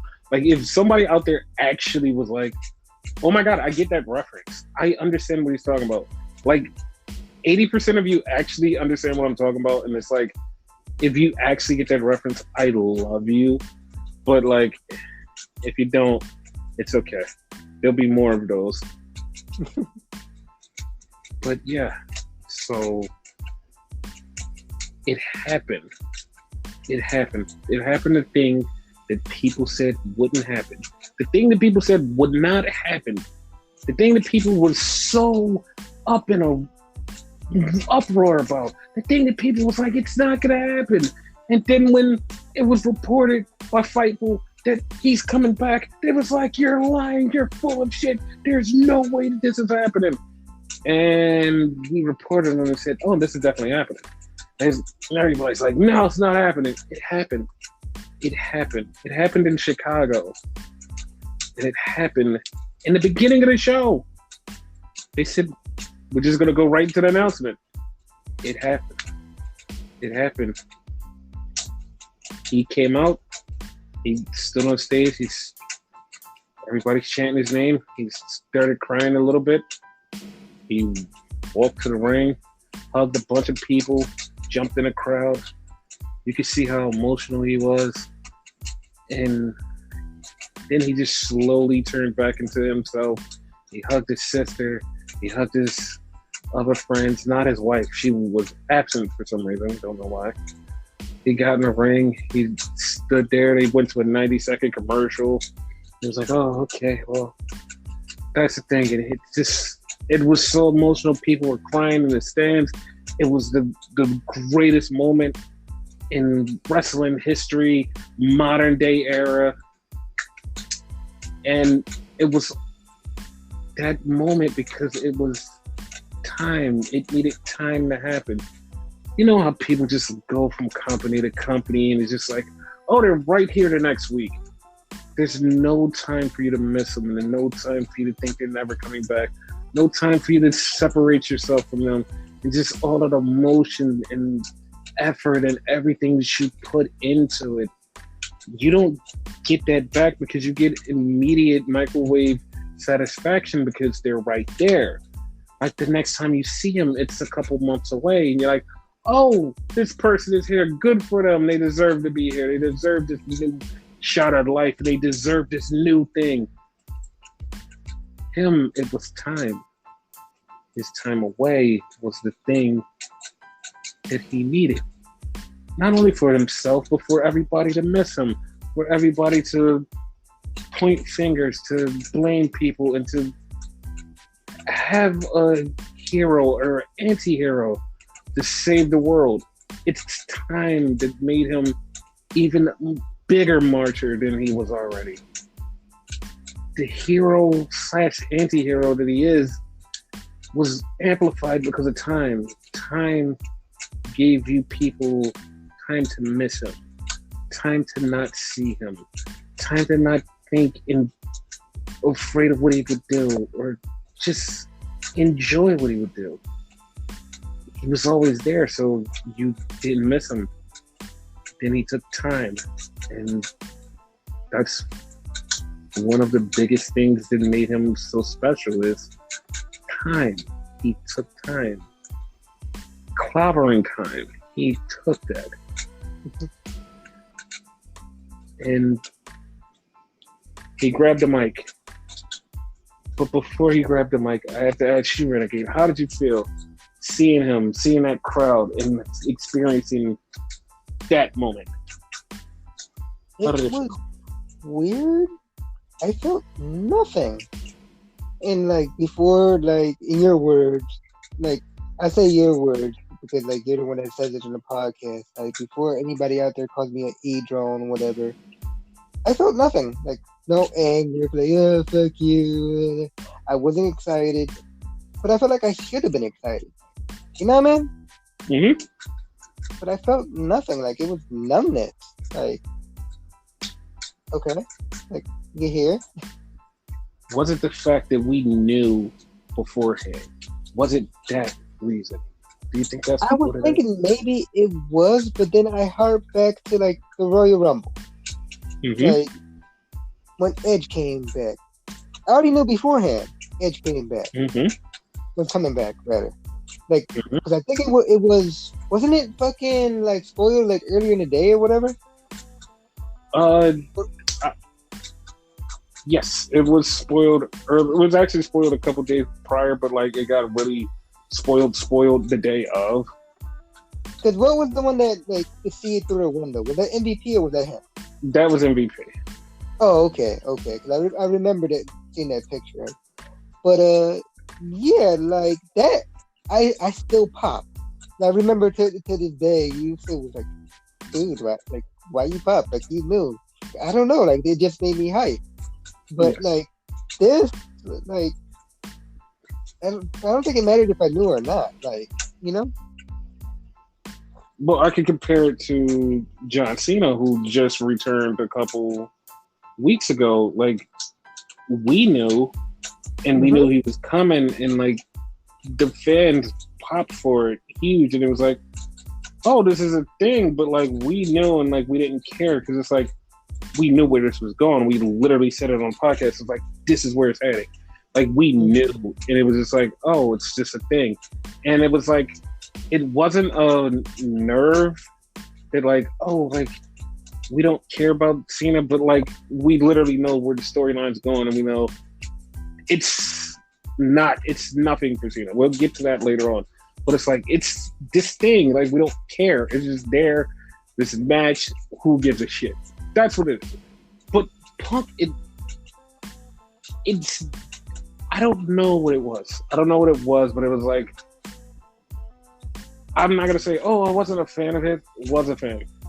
I'm not gonna say I'm not a fan of his now, but I don't know what it was. But it's a moment that like everybody was happy for, and I just was like, yeah, he's back, and it was like I don't feel that excitement that like everybody else does. And like I said, it's no e-droning, it's none of that. It's just something was just like it just didn't feel like I don't know, something to me was off. Like the whole crowd was loving him and they was crying and it was an emotional wreck. And it was like I don't know. It wasn't like I said, it wasn't I'm not gonna lie to you and say that like I probably won't have that feeling because I probably will have that feeling when Bryan Danielson shows up in a few weeks. I will have that feeling because like once again, like that's somebody who I have like a long-standing connection with. Like since 2001, it's like I have a long-standing connection with Bryan. It's like I know Bryan. I've watched Bryan through his whole career. I've watched Bryan. It's like we've traveled the same roads. It's so many people that we've traveled the same roads with, and like Punk is kind of there. Like from the Ring of Honor days and like the MLW days and like the WWE shit and like all of it, like we were there. But for some reason, Bryan just sticks out as special. And like I said, it's nothing against CM Punk, but like it just something was off to me. Don't know what it was. It was off. No, I 100% agree. Because like you said, like Bryan's that dude to you, right? Punk should be that guy for me. Because, like, actually analyzing that whole thing, whatever, like me and you, we go back a long time. Like, I didn't publicize in the podcast how long we go back. But you actually took me to my first ever wrestling show, live. Yes. Who was the first person that we saw on that shit? Punk. Yes. You know what I mean? So, like, that to me would, like, I'll always remember that. But, like, I don't know why. Like, I didn't care. Like, I should have felt something. Like, I feel weird that I didn't feel nothing. Yeah, and, like, everybody that we've talked to since it happened have, like, emotional records. Like, this is so awesome. This is the greatest thing ever. And, like, I feel like I'm dead inside, but, like, like, just full transparency, I've been dead inside for the last couple of weeks. That's beyond me. But this was, like, definitely just, like, oh, totally, like, I felt nothing. Like, I felt nothing, and I was just trying to figure out some things. And it just didn't work. And I know people are going to be like, well, maybe it's just because you just are going through your own thing. That's not what it is. No, I just don't know why. But back to this thing. And also, one thing I realized was he's been going for 7 years. Right? Correct? Yeah. Now, him being gone for 7 years and like he has this super big cult following. And I've like been going through like for the last 24 hours of like talking to different people about this whole him coming in, and like we all knew he was happening. So we're all like people are just talking, and I'm hearing from stories where people are like, yeah, he's my childhood hero, he's my inspiration, he's this and he's that. And it's like, wait a minute, you grew up with Punk? Yeah, like we grew up with Punk. Like this was our guy back in the day, and like he was our guy, and then he took that separation and he was gone for that long time, and then he came back. And I was like, okay, that's the thing. Now, I was like, all right, well, seeing this happen, that made me go, they grew up with Punk, so that's why he's so embedded in their soul. And I go, all right, let me see who gave me that feeling when they returned. Who gave me that feeling? And there's only one person I can think of, and it's Sting. And the funny thing about the Sting return was when Sting went missing, he showed up on Impact. He showed up like 6, 7, 8 years like on Impact, and he shows up and it's like, Sting's here. And for some godforsaken reason, it was just like, I don't care. Like, I don't care, because this is like the minor leagues and Sting is just playing in minor league ball. It didn't, when he showed up in WWE, I knew it was coming. I was like, oh, he's going to show up tonight. And when you heard the crow, and it's like, wait, he's really here. And it just like, it sparked an emotion for like, it took some time for me to just like even work through it. Like, oh my God, Sting is like in WWE. It was like a thing. And it's like, he's my childhood hero. I'm like, I got it. That's what people are feeling for Punk. And the funny part was like when Sting showed up, there was people that said the same exact thing that I'm saying right now about Punk. Was like, I felt nothing when Sting showed up. And like, yes, looking 2020 hindsight, going back and going, well, it's because WWE was going to fuck it up.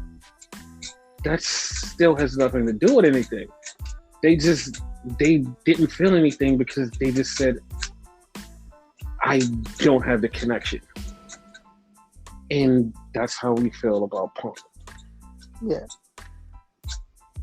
But there's a different thing inside of that, is because like we also do have a connection with Punk that's like a little bit deeper. Not going to be too personal on a podcast, but we have a connection with Punk, and we only have a connection with like a handful of people in wrestling, and we have that with Punk because it's like 5 or 6 guys we have a total linear connection with, and Punk is one of those people, but we still did not feel anything. So yeah, we just went on like too long for feelings, because for fuck's sake, like you're like, we don't want to hear you old fuckers get into your feelings, so we're not gonna get into our feelings. So Punk grabs the mic and he starts talking, and he says something, and he literally he says something, and I know as soon as I point this out to you, you're gonna be like, wait a minute. He literally, like, and I'm not using this metaphorically, I'm using this as a literal sense. He literally said, I know that I hurt you, and I know that I broke your hearts. And like, he said it in a roundabout way. He said it. He was like, I know that I did that, and I understand. And walked away and just like left that hanging there. And it's like, bro, what? Yeah, like, I know I did that. It's like, so like, I've got mad at a lot of people for doing things, and like, if you just say one thing, I would forgive you. And there has been people who have never took accountability for their own actions and said, I'm sorry. Mm-hmm. He didn't say sorry. And I know it's like, he doesn't owe you a fucking sorry. You're right, he doesn't owe me a sorry. But he owes those kids sorry. He owes those kids that fucking looked up to him and wanted to be him and idolize him, that are just like enamored by him right now, that doesn't give a fuck, and they don't give a fuck about the sorry. And it's like, you didn't even apologize. Like, you didn't even assure them that, like, I care for you and I didn't mean to do what I did. I was in a bad place. He didn't even say that. It was just like, nah, fam, like, I'm cool with that. They were like, nah, I'm cool with that. I'm like, just me coming out this, am I being too over dramatic by missing this point? No, like that's the way it came across. Like, you know what I mean? He basically like, yeah, I know what I did. Fuck it. Yeah, and it's like that came across like so bad to me. It's like, and I don't mean bad like everybody, because I know everybody's gonna kill us for this part and be like, you're trying to steal our joy. I don't care. Like, I'm pointing out some things that I want you to pay attention to, and I want you to understand that we're not like ripping down Punk. We're just literally telling you what happened in our account of the story. So I'm sorry. I'm sorry that you feel like we're attacking your superhero or your fucking god. I'm sorry. Superman can be hit with a kryptonite bullet every now and then and walk it off. It's fine. He's going to walk it off. Just relax. Just relax. Then he goes into the story about how he was mentally and physically and spiritually beat down and he needed some time away. And I was like, oh, that's perfect, because that's exactly what happened. Like, knowing the story, knowing everything, the backstory, knowing from the podcast, from the interviews and everything he's been saying, totally agree. You totally agree. I get that. That made so much fucking sense to me. And then he's like, it's story time. So he crossed his legs, sat down, pipe bomb. It's like, oh, okay, like he's gonna do the pipe bomb thing. He went back and start talking about how he was in love with wrestling and he felt like he did all he can do, and he left wrestling on August 2005. And now, August 2021, I'm back. And he was like, I'm back to wrestling. And it was like, okay, you left in 2005 and you're back 2021. So that's more than a 7-year gap. So there's a space there. And it's like, so he did take a jab at WWE, but it was like, he even eviscerated them from his history. So it's like, it didn't exist. Like, all of those things that all of those kids and all of those young people remember and like grew up on Punk with, they don't exist to him. Basically says truth, y'all. Yeah, it's like they don't like that life, that WWE story doesn't exist to him. And like 90%, like, well, not 90%, I'll give him 70% of his fan base have no recollection of the Ring of Honor. They've never seen the Raven stuff. They've never seen the Samoa Joe stuff. They've never seen him win that title. They've never seen any of that stuff. So they don't have real recollection. And he just, after that, he just disappeared. Like, Punk disappeared into nothingness. So that was his thing. Then he called out Darby Allin and said, Darby, me and you, all out. Darby shook his head. So that's the match. And then Punk said, before you leave, grab your ice cream bars. So, yeah. That was the CM Punk return. Ice cream bars, though. Okay. You didn't have anything to follow up. So, then we had a backstage segment with Christian and the Jurassic Express. This, like, I swear to God, if nobody fucking picked up on this, I swear everybody is so bad. Like, if you didn't pick up on this, oh my God, this was such a fucking great thing. If you didn't pick up on this, like something is wrong with you. Something is wrong with you. So they cut to the backstage, and Christian is standing there, and Christian just goes, "You go out there tonight, and you beat them." And Christian, the way he's talking is like, you're not the boss of them. You can't tell them what the fuck to do. You can't. He didn't say, guys, like, we're going to go out there and beat him. He's like, you go out there and beat him. Like, he's telling them like he's the boss. And that's like, you can't do that. You're a villain. Like, you're a fucking villain. Christian's a villain. And it's like, oh my God. And like, we know, like, we've been like predicting this for like months, that Christian is going to fucking turn on the Jurassic Express. And that one, like, that little trope right there was it. That was it. And then he like transitioned to like cool Christian, where he's like, yeah, like, Kenny, I'm in your head. I'm gonna beat you for the title. And like, he started talking about himself and like beating Kenny. And it's like, nobody's gonna point out that he just totally bossed up on Jurassic Express. And it's like, that's... Or like, because like, okay, Jurassic Express, they're gonna face Private Party, which is with Matt Hardy, the Hardy House office space, whatever. Yeah.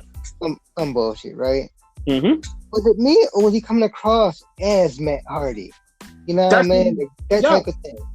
Yes. And it wasn't like a satirical thing. It literally just was like he was the boss of them. It's like, what the fuck? Like, we noticed you're a villain, and that was one of them chef kiss from Tony Khan. It's just like, yo, this is how you like plant seeds in a storyline. That was just like, you like, that was perfect. Because I bet you any amount of money, not only because we just had Punk there, people did not pay attention to that fucking thing, and like they missed it. And like, so like when everything like plays out, that little piece is going to be one of the pieces that they're going to be like, yeah, remember right here? It was like, oh my God, you can't miss it. It's like, oh my God. Pay attention to every little thing. Yes. So the Private Party for Jurassic Express, and they had a really dope match.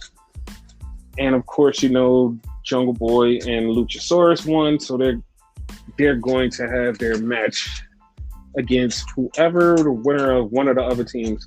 Don't know which one. Wait, is it only 4 teams? It's only 4 teams, right? It's only 4 teams, yeah. So they're gonna face Penta and yeah, they're facing them. Yeah. Because like Varsity Blondes ain't beating the Lucha Bros. Yeah, that's it. I'll laugh though if that happens, but I don't see it happening either. I mean, it could happen, or it could happen because I feel like Andrade somehow is going to accidentally cost him a match. It's either going to be there, or it's going to be the match against the Lucha Dragons or the Lucha House Party Express. I don't know. I keep fucking anyone. Jurassic Express. It's going to be one. It's going to be one or the other.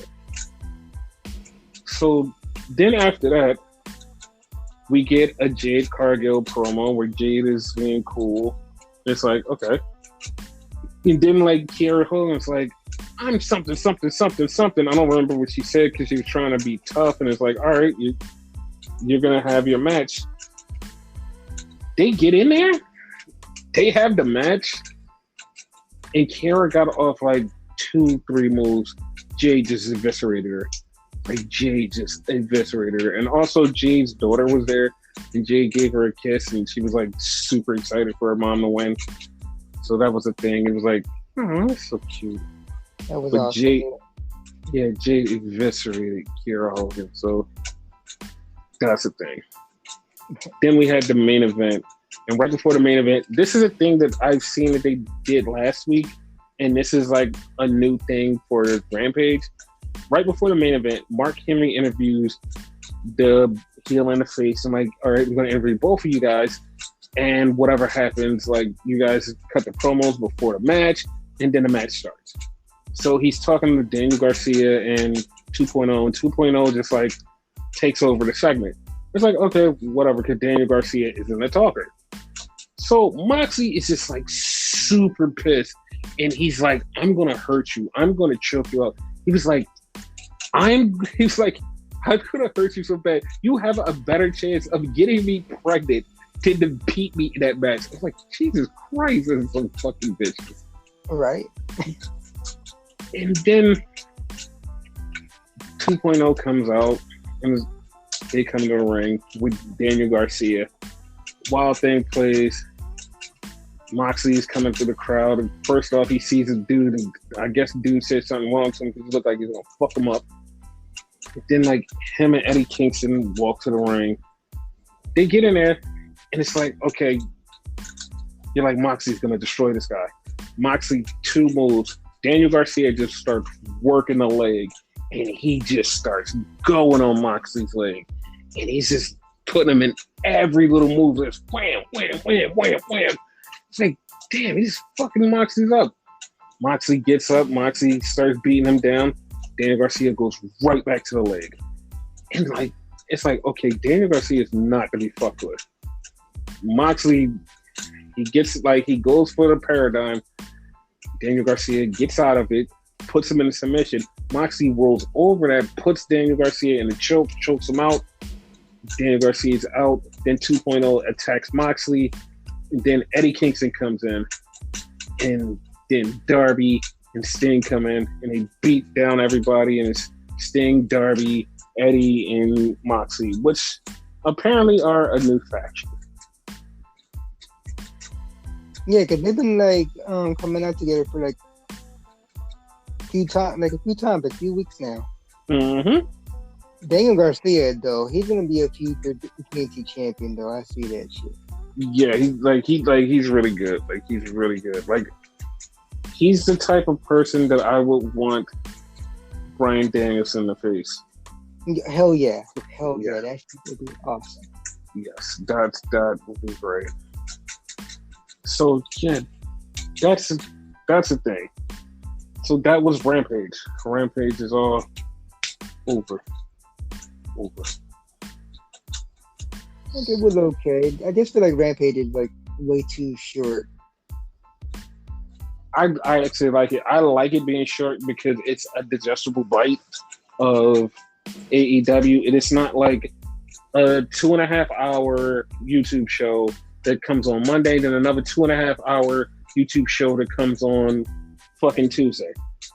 It's literally a fucking about 6 hour show. It's 2 6-hour shows, and then you have Dynamite, and then you have Rampage. Like, Rampage being an hour, like, hour wrestling shows are like fucking awesome. Like, when you get so much WWE programming and then like other programming, a fucking hour show, great. Fucking great. Yeah. But I don't know, it was something with the whole like promoting of like how Rampage is supposed to be like it's such a big thing. Mm-hmm. And like it feels like a main event to me. I'm not shitting on it. I just feel like it should be better. You know what I mean? Maybe like make the matches shorter so you can fit more matches on there. You know what I mean? Okay, no, I'm gonna tell you. No, 3 matches is perfectly fine. This is what this one like broke this one. Was the CM Punk thing. The CM Punk thing literally took 30 minutes. So like the 3 matches had to be condensed like super short. It was 30 minutes of Punk and like him standing out there getting his love and all of that. That's why this one fell short. Last week was perfectly timed because it was 3 matches and they all had probably about 10 minutes apiece in each match, and they had storyline progression, they had backstage promos, they had all of that in these 3 matches, and it was perfectly fine. Like it all works perfectly fine. It's just this one had Punk. It took up like 90% of the time, and then they just had to like just push in these 3 matches. That's it. It's not really bad. Yeah, I see that point. Okay. Because like if you think about it, like remember the NXT that you used to love and was like great? That's what this is. That's the NXT that you used to love, but just with main roster stars actually having NXT style story / matches. That's what it is. The Rampage. They have are not bad either. So. Like Rampage is like great for me. I love it. Like I love it. Like I love Rampage because it's just such a digestible bite. It's good. Like you get more and more of another storylines. Like it's not just a throwaway. It's like no, none of this is throwaway. It's literally stuff that's moving the storyline. Even the Jade Cargill thing, because even Jim Ross said it on commentary, was like, "Yo, Jade Cargill is looking very indestructible. I don't know. She might be having to come after Britt Baker one of these days." And it's like, that's a setup for something down the line. Like, yeah, like everything is like segmented to go forward. So yes, like I like Rampage. It's not a throwaway. And I know you're like, it's main event because it's like just 3 matches and it's like random as shit. But like they set it up on Dynamite, they play it off here, and like it just progresses each story. So that's the thing. Yeah. I guess it's just something I need to get, like I personally need to get used to. Mm-hmm. We get so much wrestling, 2 hours here, 3 hours there, so on and so forth. So like a short show, I'm not used to it. You know, me personally. Yeah, like it's a lot of short wrestling shows. It's like an hour, and it's like MLW is an hour, and like they fit like 5 or 6 matches into like 1 hour, and you're like, wow, this is a lot of stuff. But like you don't get progression of stories. You just get a lot jammed in, and then like at the end you get like a 5-minute package of, oh, this is what's happening next, and you're like, okay. Like Rampage is like you get story, match story inside the match, and then you get like all of this stuff that's progressing to the next thing, and like it's all moving at the same time. But like I said, it's like basically NXT, like original NXT AEW style. That's it. Give me like a month, I'll probably grow to love this show. Oh yeah, you definitely will. Yeah. So WWE, who are about to have SummerSlam, they had a show. But before they had a show, they had a tryout in Vegas, and like they actually signed a bunch of people automatically through tryout, and I'm like, that's actually weird. They signed a bunch of good black people, and I'm like, that's actually dope. Like, this fucking dope as shit. I think they signed like about 4 black people. That's dope. And they signed Faith Lioness, who was in WoW Women's of Wrestling. That was just like the recent version. She is going to be a delightful handful for a lot of wrestling fans. They're going to be like, wow. So that's something to look out for. So, SmackDown, what's the thing? What's your thoughts on the go home of SmackDown? Like miles better than fucking Raw's go home show. No surprise, obviously, because it's normally like that. Mm-hmm. But yeah, like this one actually felt like a go home show to me. It didn't feel like that to me. Like the bad part about this show, it didn't feel like a go home show. This felt like a show leading up to the go home show. Like it had like we got 1 more week to the go home show, not another 24 hours to the show. It's like, no, this was like a show to the go home show this next week, not this fucking show is next tomorrow.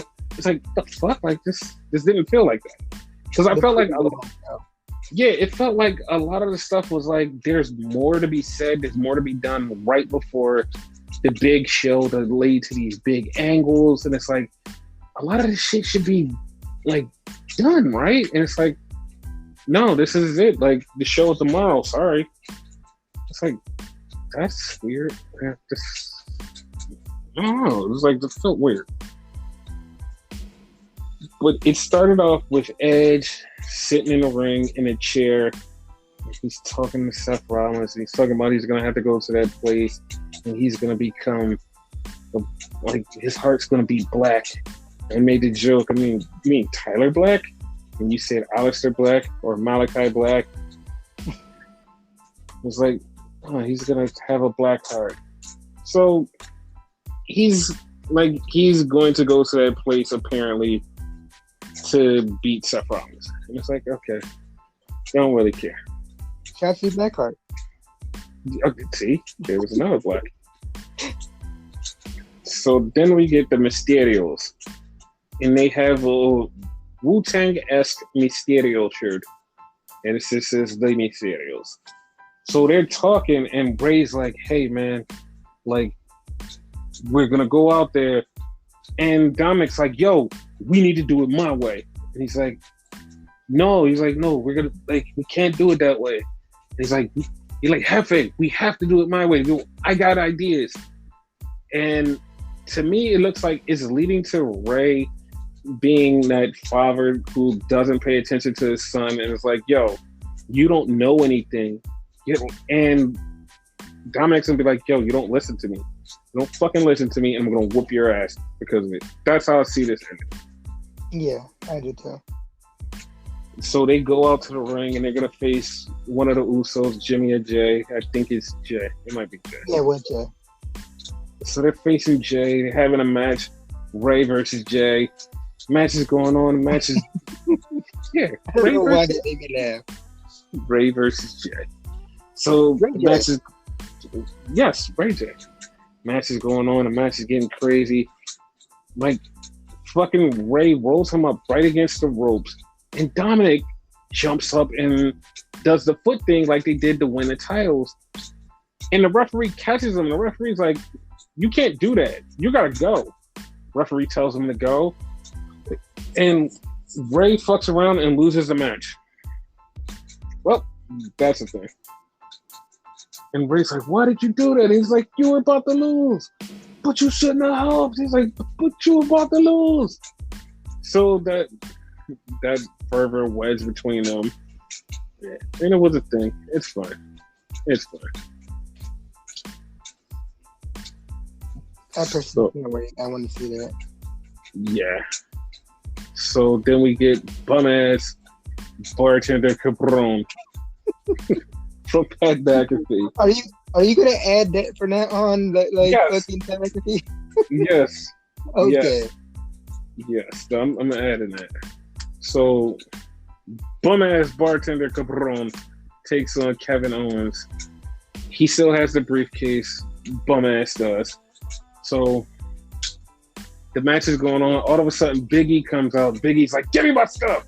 And he's like, "No, I'm keeping it. It's mine." And he pushed Big E off, and he jumps in the crowd and takes a running start, runs, and he still has a briefcase. Didn't even win the match at all. I mean, he won it by disqualification, but not really. But that was a thing. Yeah. Then we have a backstage with Bianca Belair, and she's talking about her match with Sasha. She's angry, and she calls her a little spoiled little brat. And she's like, "I'm going to take on Carmella and Zelina Vega. I'm going to take them on tonight." It's like, okay. So that all plays into like a thing that we're all trying to figure out because we're taping this before SummerSlam. And the match between Sasha and Bianca is still on, but for some unforeseen circumstance, Sasha Banks was not there. Don't know why. And like people are already speculating, she's got COVID. There's a big loophole in that she's got COVID. The big loophole in the she's got COVID line is because she's was with Zelina, Carmella, and Bianca.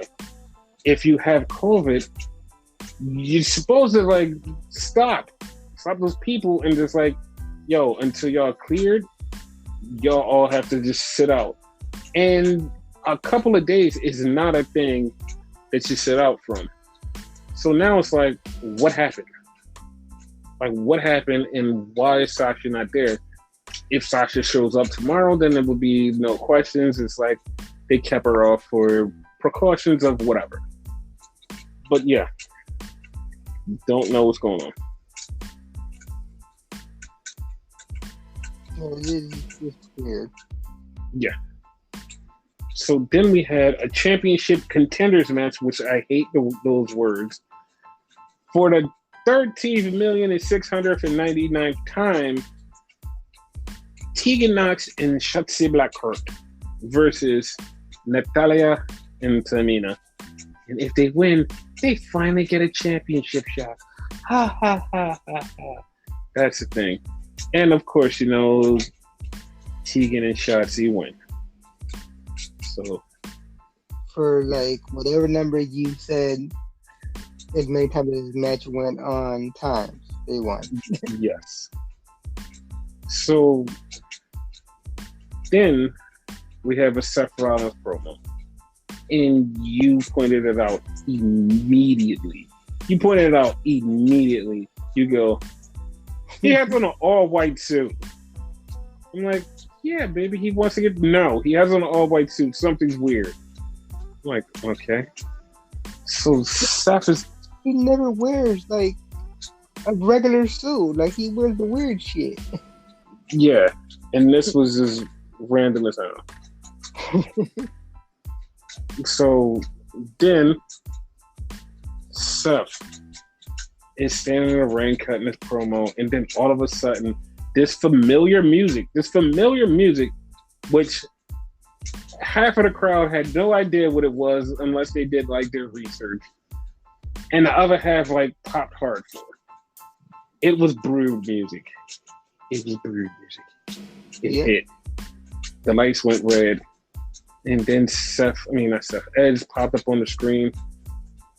And Seth got a bloodbath. A black bloodbath. And it's like, oh, that's why he was wearing white. That's cool. Yeah, that was really fucking cool. Like, he looked like he got invoked by Venom from Marvel or whatever. Yes. And like, I don't know how this is gonna play over with the pro wrestling purists. Like, but like, it was a thing. Yeah. So then we got a match between Montez Ford and Otis. Otis destroyed Montez Ford. So that's the thing.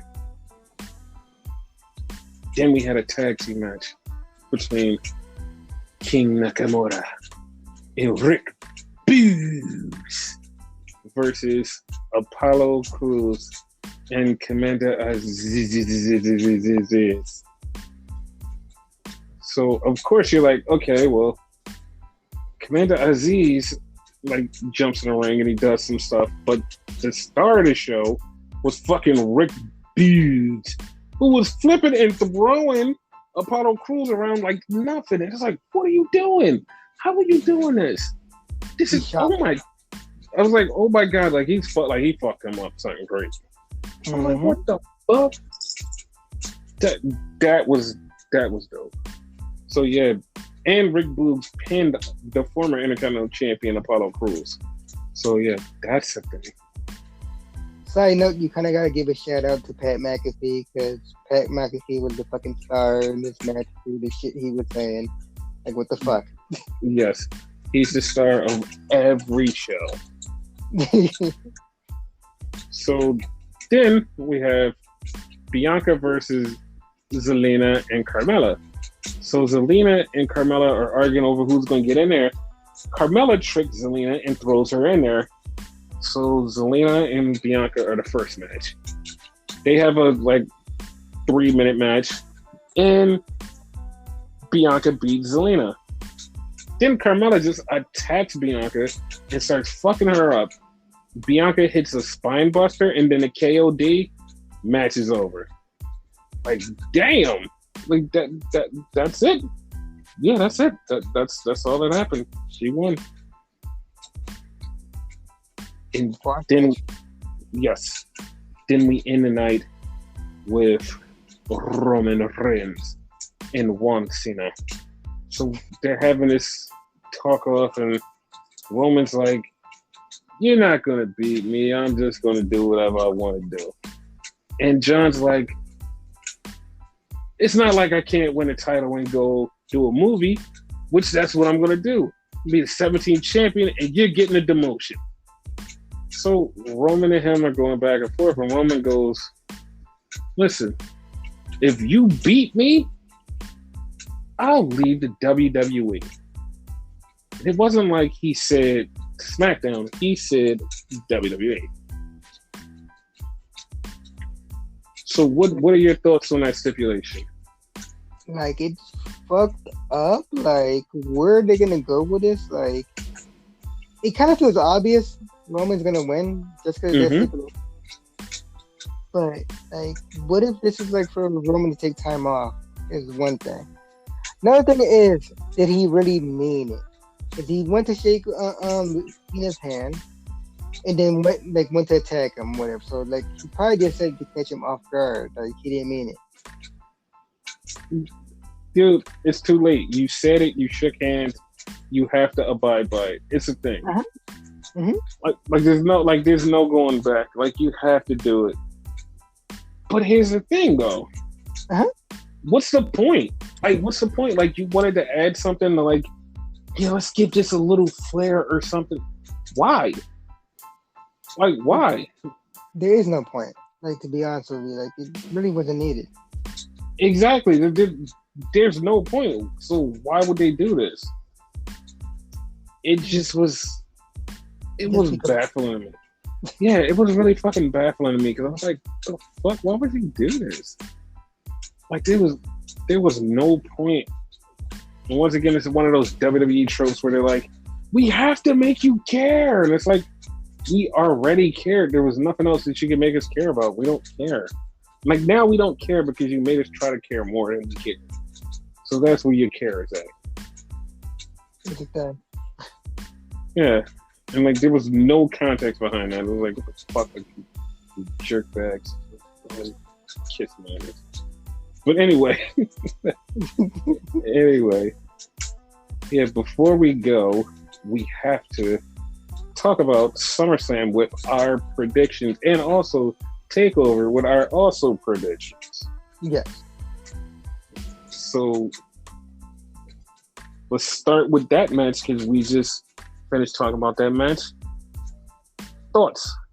Who's going to win between Cena and Roman Reigns? I'm kind of iffy on it, but I'm like leaning more to Roman. Yeah, I was a little bit iffy. Like, no. Roman's gonna take his first loss to him, and then like after he put that stipulation, I'm like, Roman is definitely winning. Like, Roman's definitely winning because if he doesn't, they're just gonna take him out for like a few weeks, and he's gonna pop right back. It's just like, we don't really care. Like, it's just a waste of a good time. But yeah, whatever. Because remember, Heyman is quote unquote some type of lawyer or some shit storyline. So yeah, they could have some like loophole, but like, yeah, like he said it, but it wasn't part of the contract or some shit. You know, something like that. Yeah, whatever. So, Eva Marie and Alexa Bliss. Who do you got there? Now, here's the thing.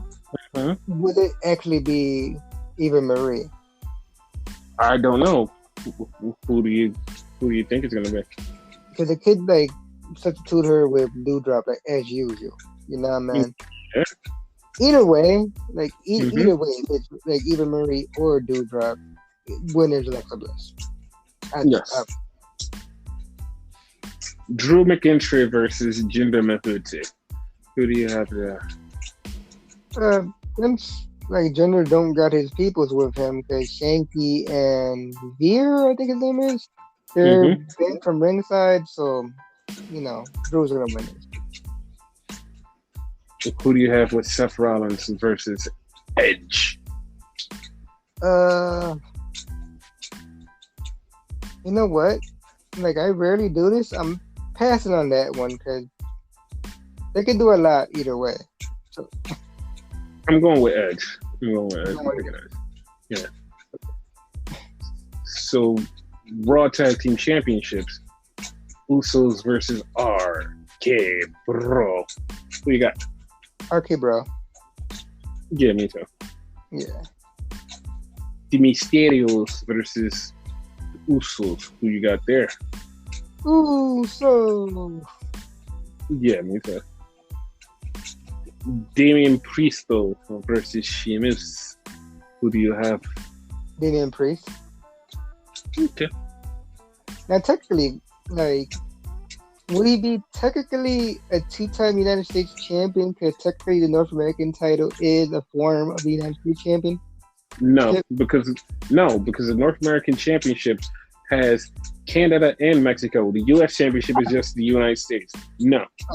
Okay, Yes. got it. That's just the me thing. Go ahead. Yeah.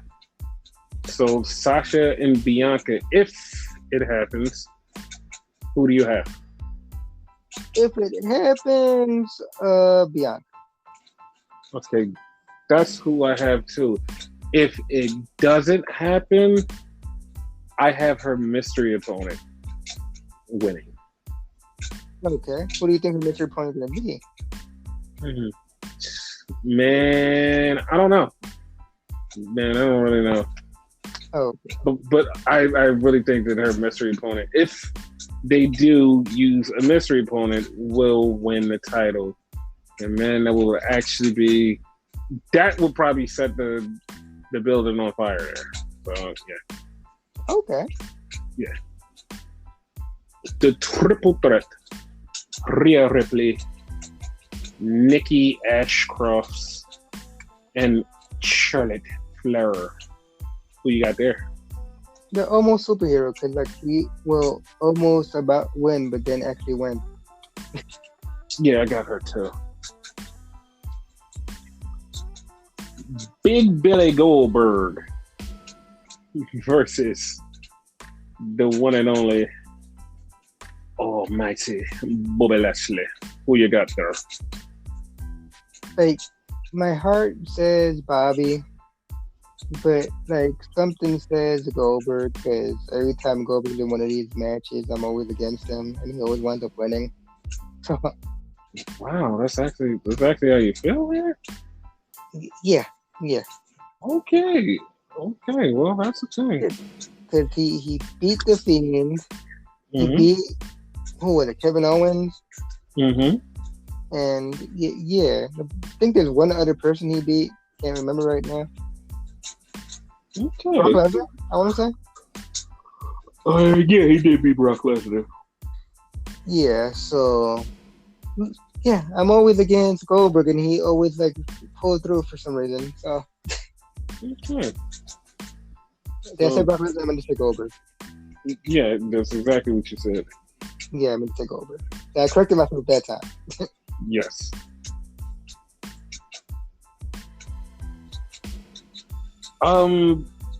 Yes. Well, yeah, we'll get to that in a few seconds. So the NXT. You didn't pick yours for this one. I said the Almighty. I'm Almighty. Oh, the Almighty. Okay, my bad. Yeah. So NXT. Okay. Ridge Holland versus Alex Zane. I mean, I think that's his new. I don't know his new name. Whatever his name is. They're on a pre-show. Who you got? Ridge Holland. Like that just got fucking announced like out of nowhere. Mm-hmm. So like it haven't had time to settle. But I'm gonna go with Ridge because he just came in. Okay. The 3 stages of hell. Adam Cole, baby, versus Kyle O'Reilly. Kyle O'Reilly. I got Kyle O'Reilly too. Yeah. For the $1 million and to be Butler. Who do you got? Like a twofer for that one, right? Uh-huh. I think fucking Cameron Grimes is gonna win, right? Because it seems the obvious gonna win, like redeem himself or whatever, right? Mm-hmm. But my heart kind of wants fucking LA Knight to win. Not that like I like the character and whatever, and that like he's not that good of a wrestler, right? I kind of want to see Teddy DiBiase as a Butler. I don't know why. Yeah, I kind of do too. Yeah. The women's title match. Who do you have with Raquel Gonzalez and Dakota Kai? Dakota Kai, because it's about time that woman wins the fucking title. 1,000%. Like, that's exactly how I'm feeling. I'm like, yeah, she definitely has to win. Like, if she doesn't, they drop the ball. Like, 100%. And there's no shade on Raquel. Mm-hmm. She had dominant fucking like reign. Mm-hmm. But it's Raquel's time right now. I mean, not Raquel. Dakota. Yeah. So, Ilya Dragunov versus Volter. Who you got there? Dragunov, because like, dude has had the title over a year. I think it's almost like 2 years, maybe. Yeah, it's years. Like, it's up to 600 and something days. Like, it's time for him to lose. And like, I had thought that he might lose it to William Ospreay, but William Ospreay is still here, so that's not a thing. Yeah, so it would have to be Dragunov. Yeah, it would be Dragunov. So yeah, change up the title. It'll be a lot of fun. That'll be cool. Yeah, and who knows? Fucking Walter could get it back. So. Yeah, I don't want him to get it back because I kind of want him to like come over to America and have fun. Like regular NXT? Yeah, that's because of the last match, which is Karrion Killer Cross versus Samoa Joseph. Who do you got in this match? Joe. I got Joe too.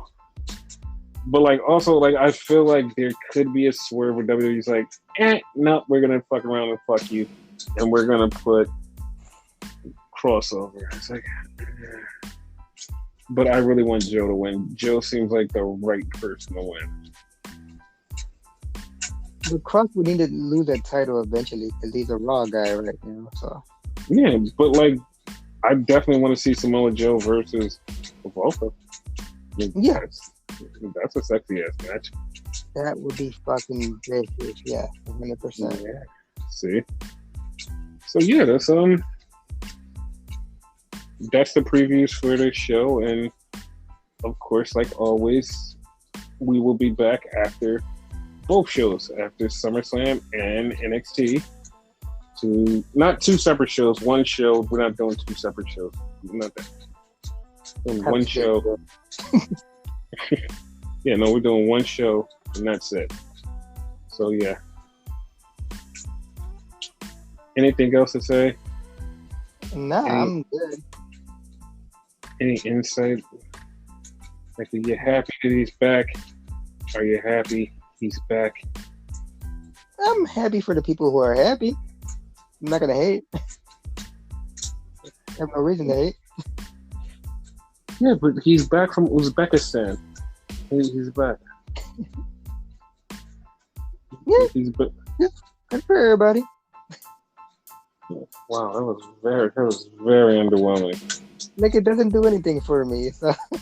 Oh, Jesus. This is turning to a bad show. You just no selling the CM Punks. Just no selling. But CM Punk had 2 words to say about coming in, and we got 3 words to say. Fuck that shit.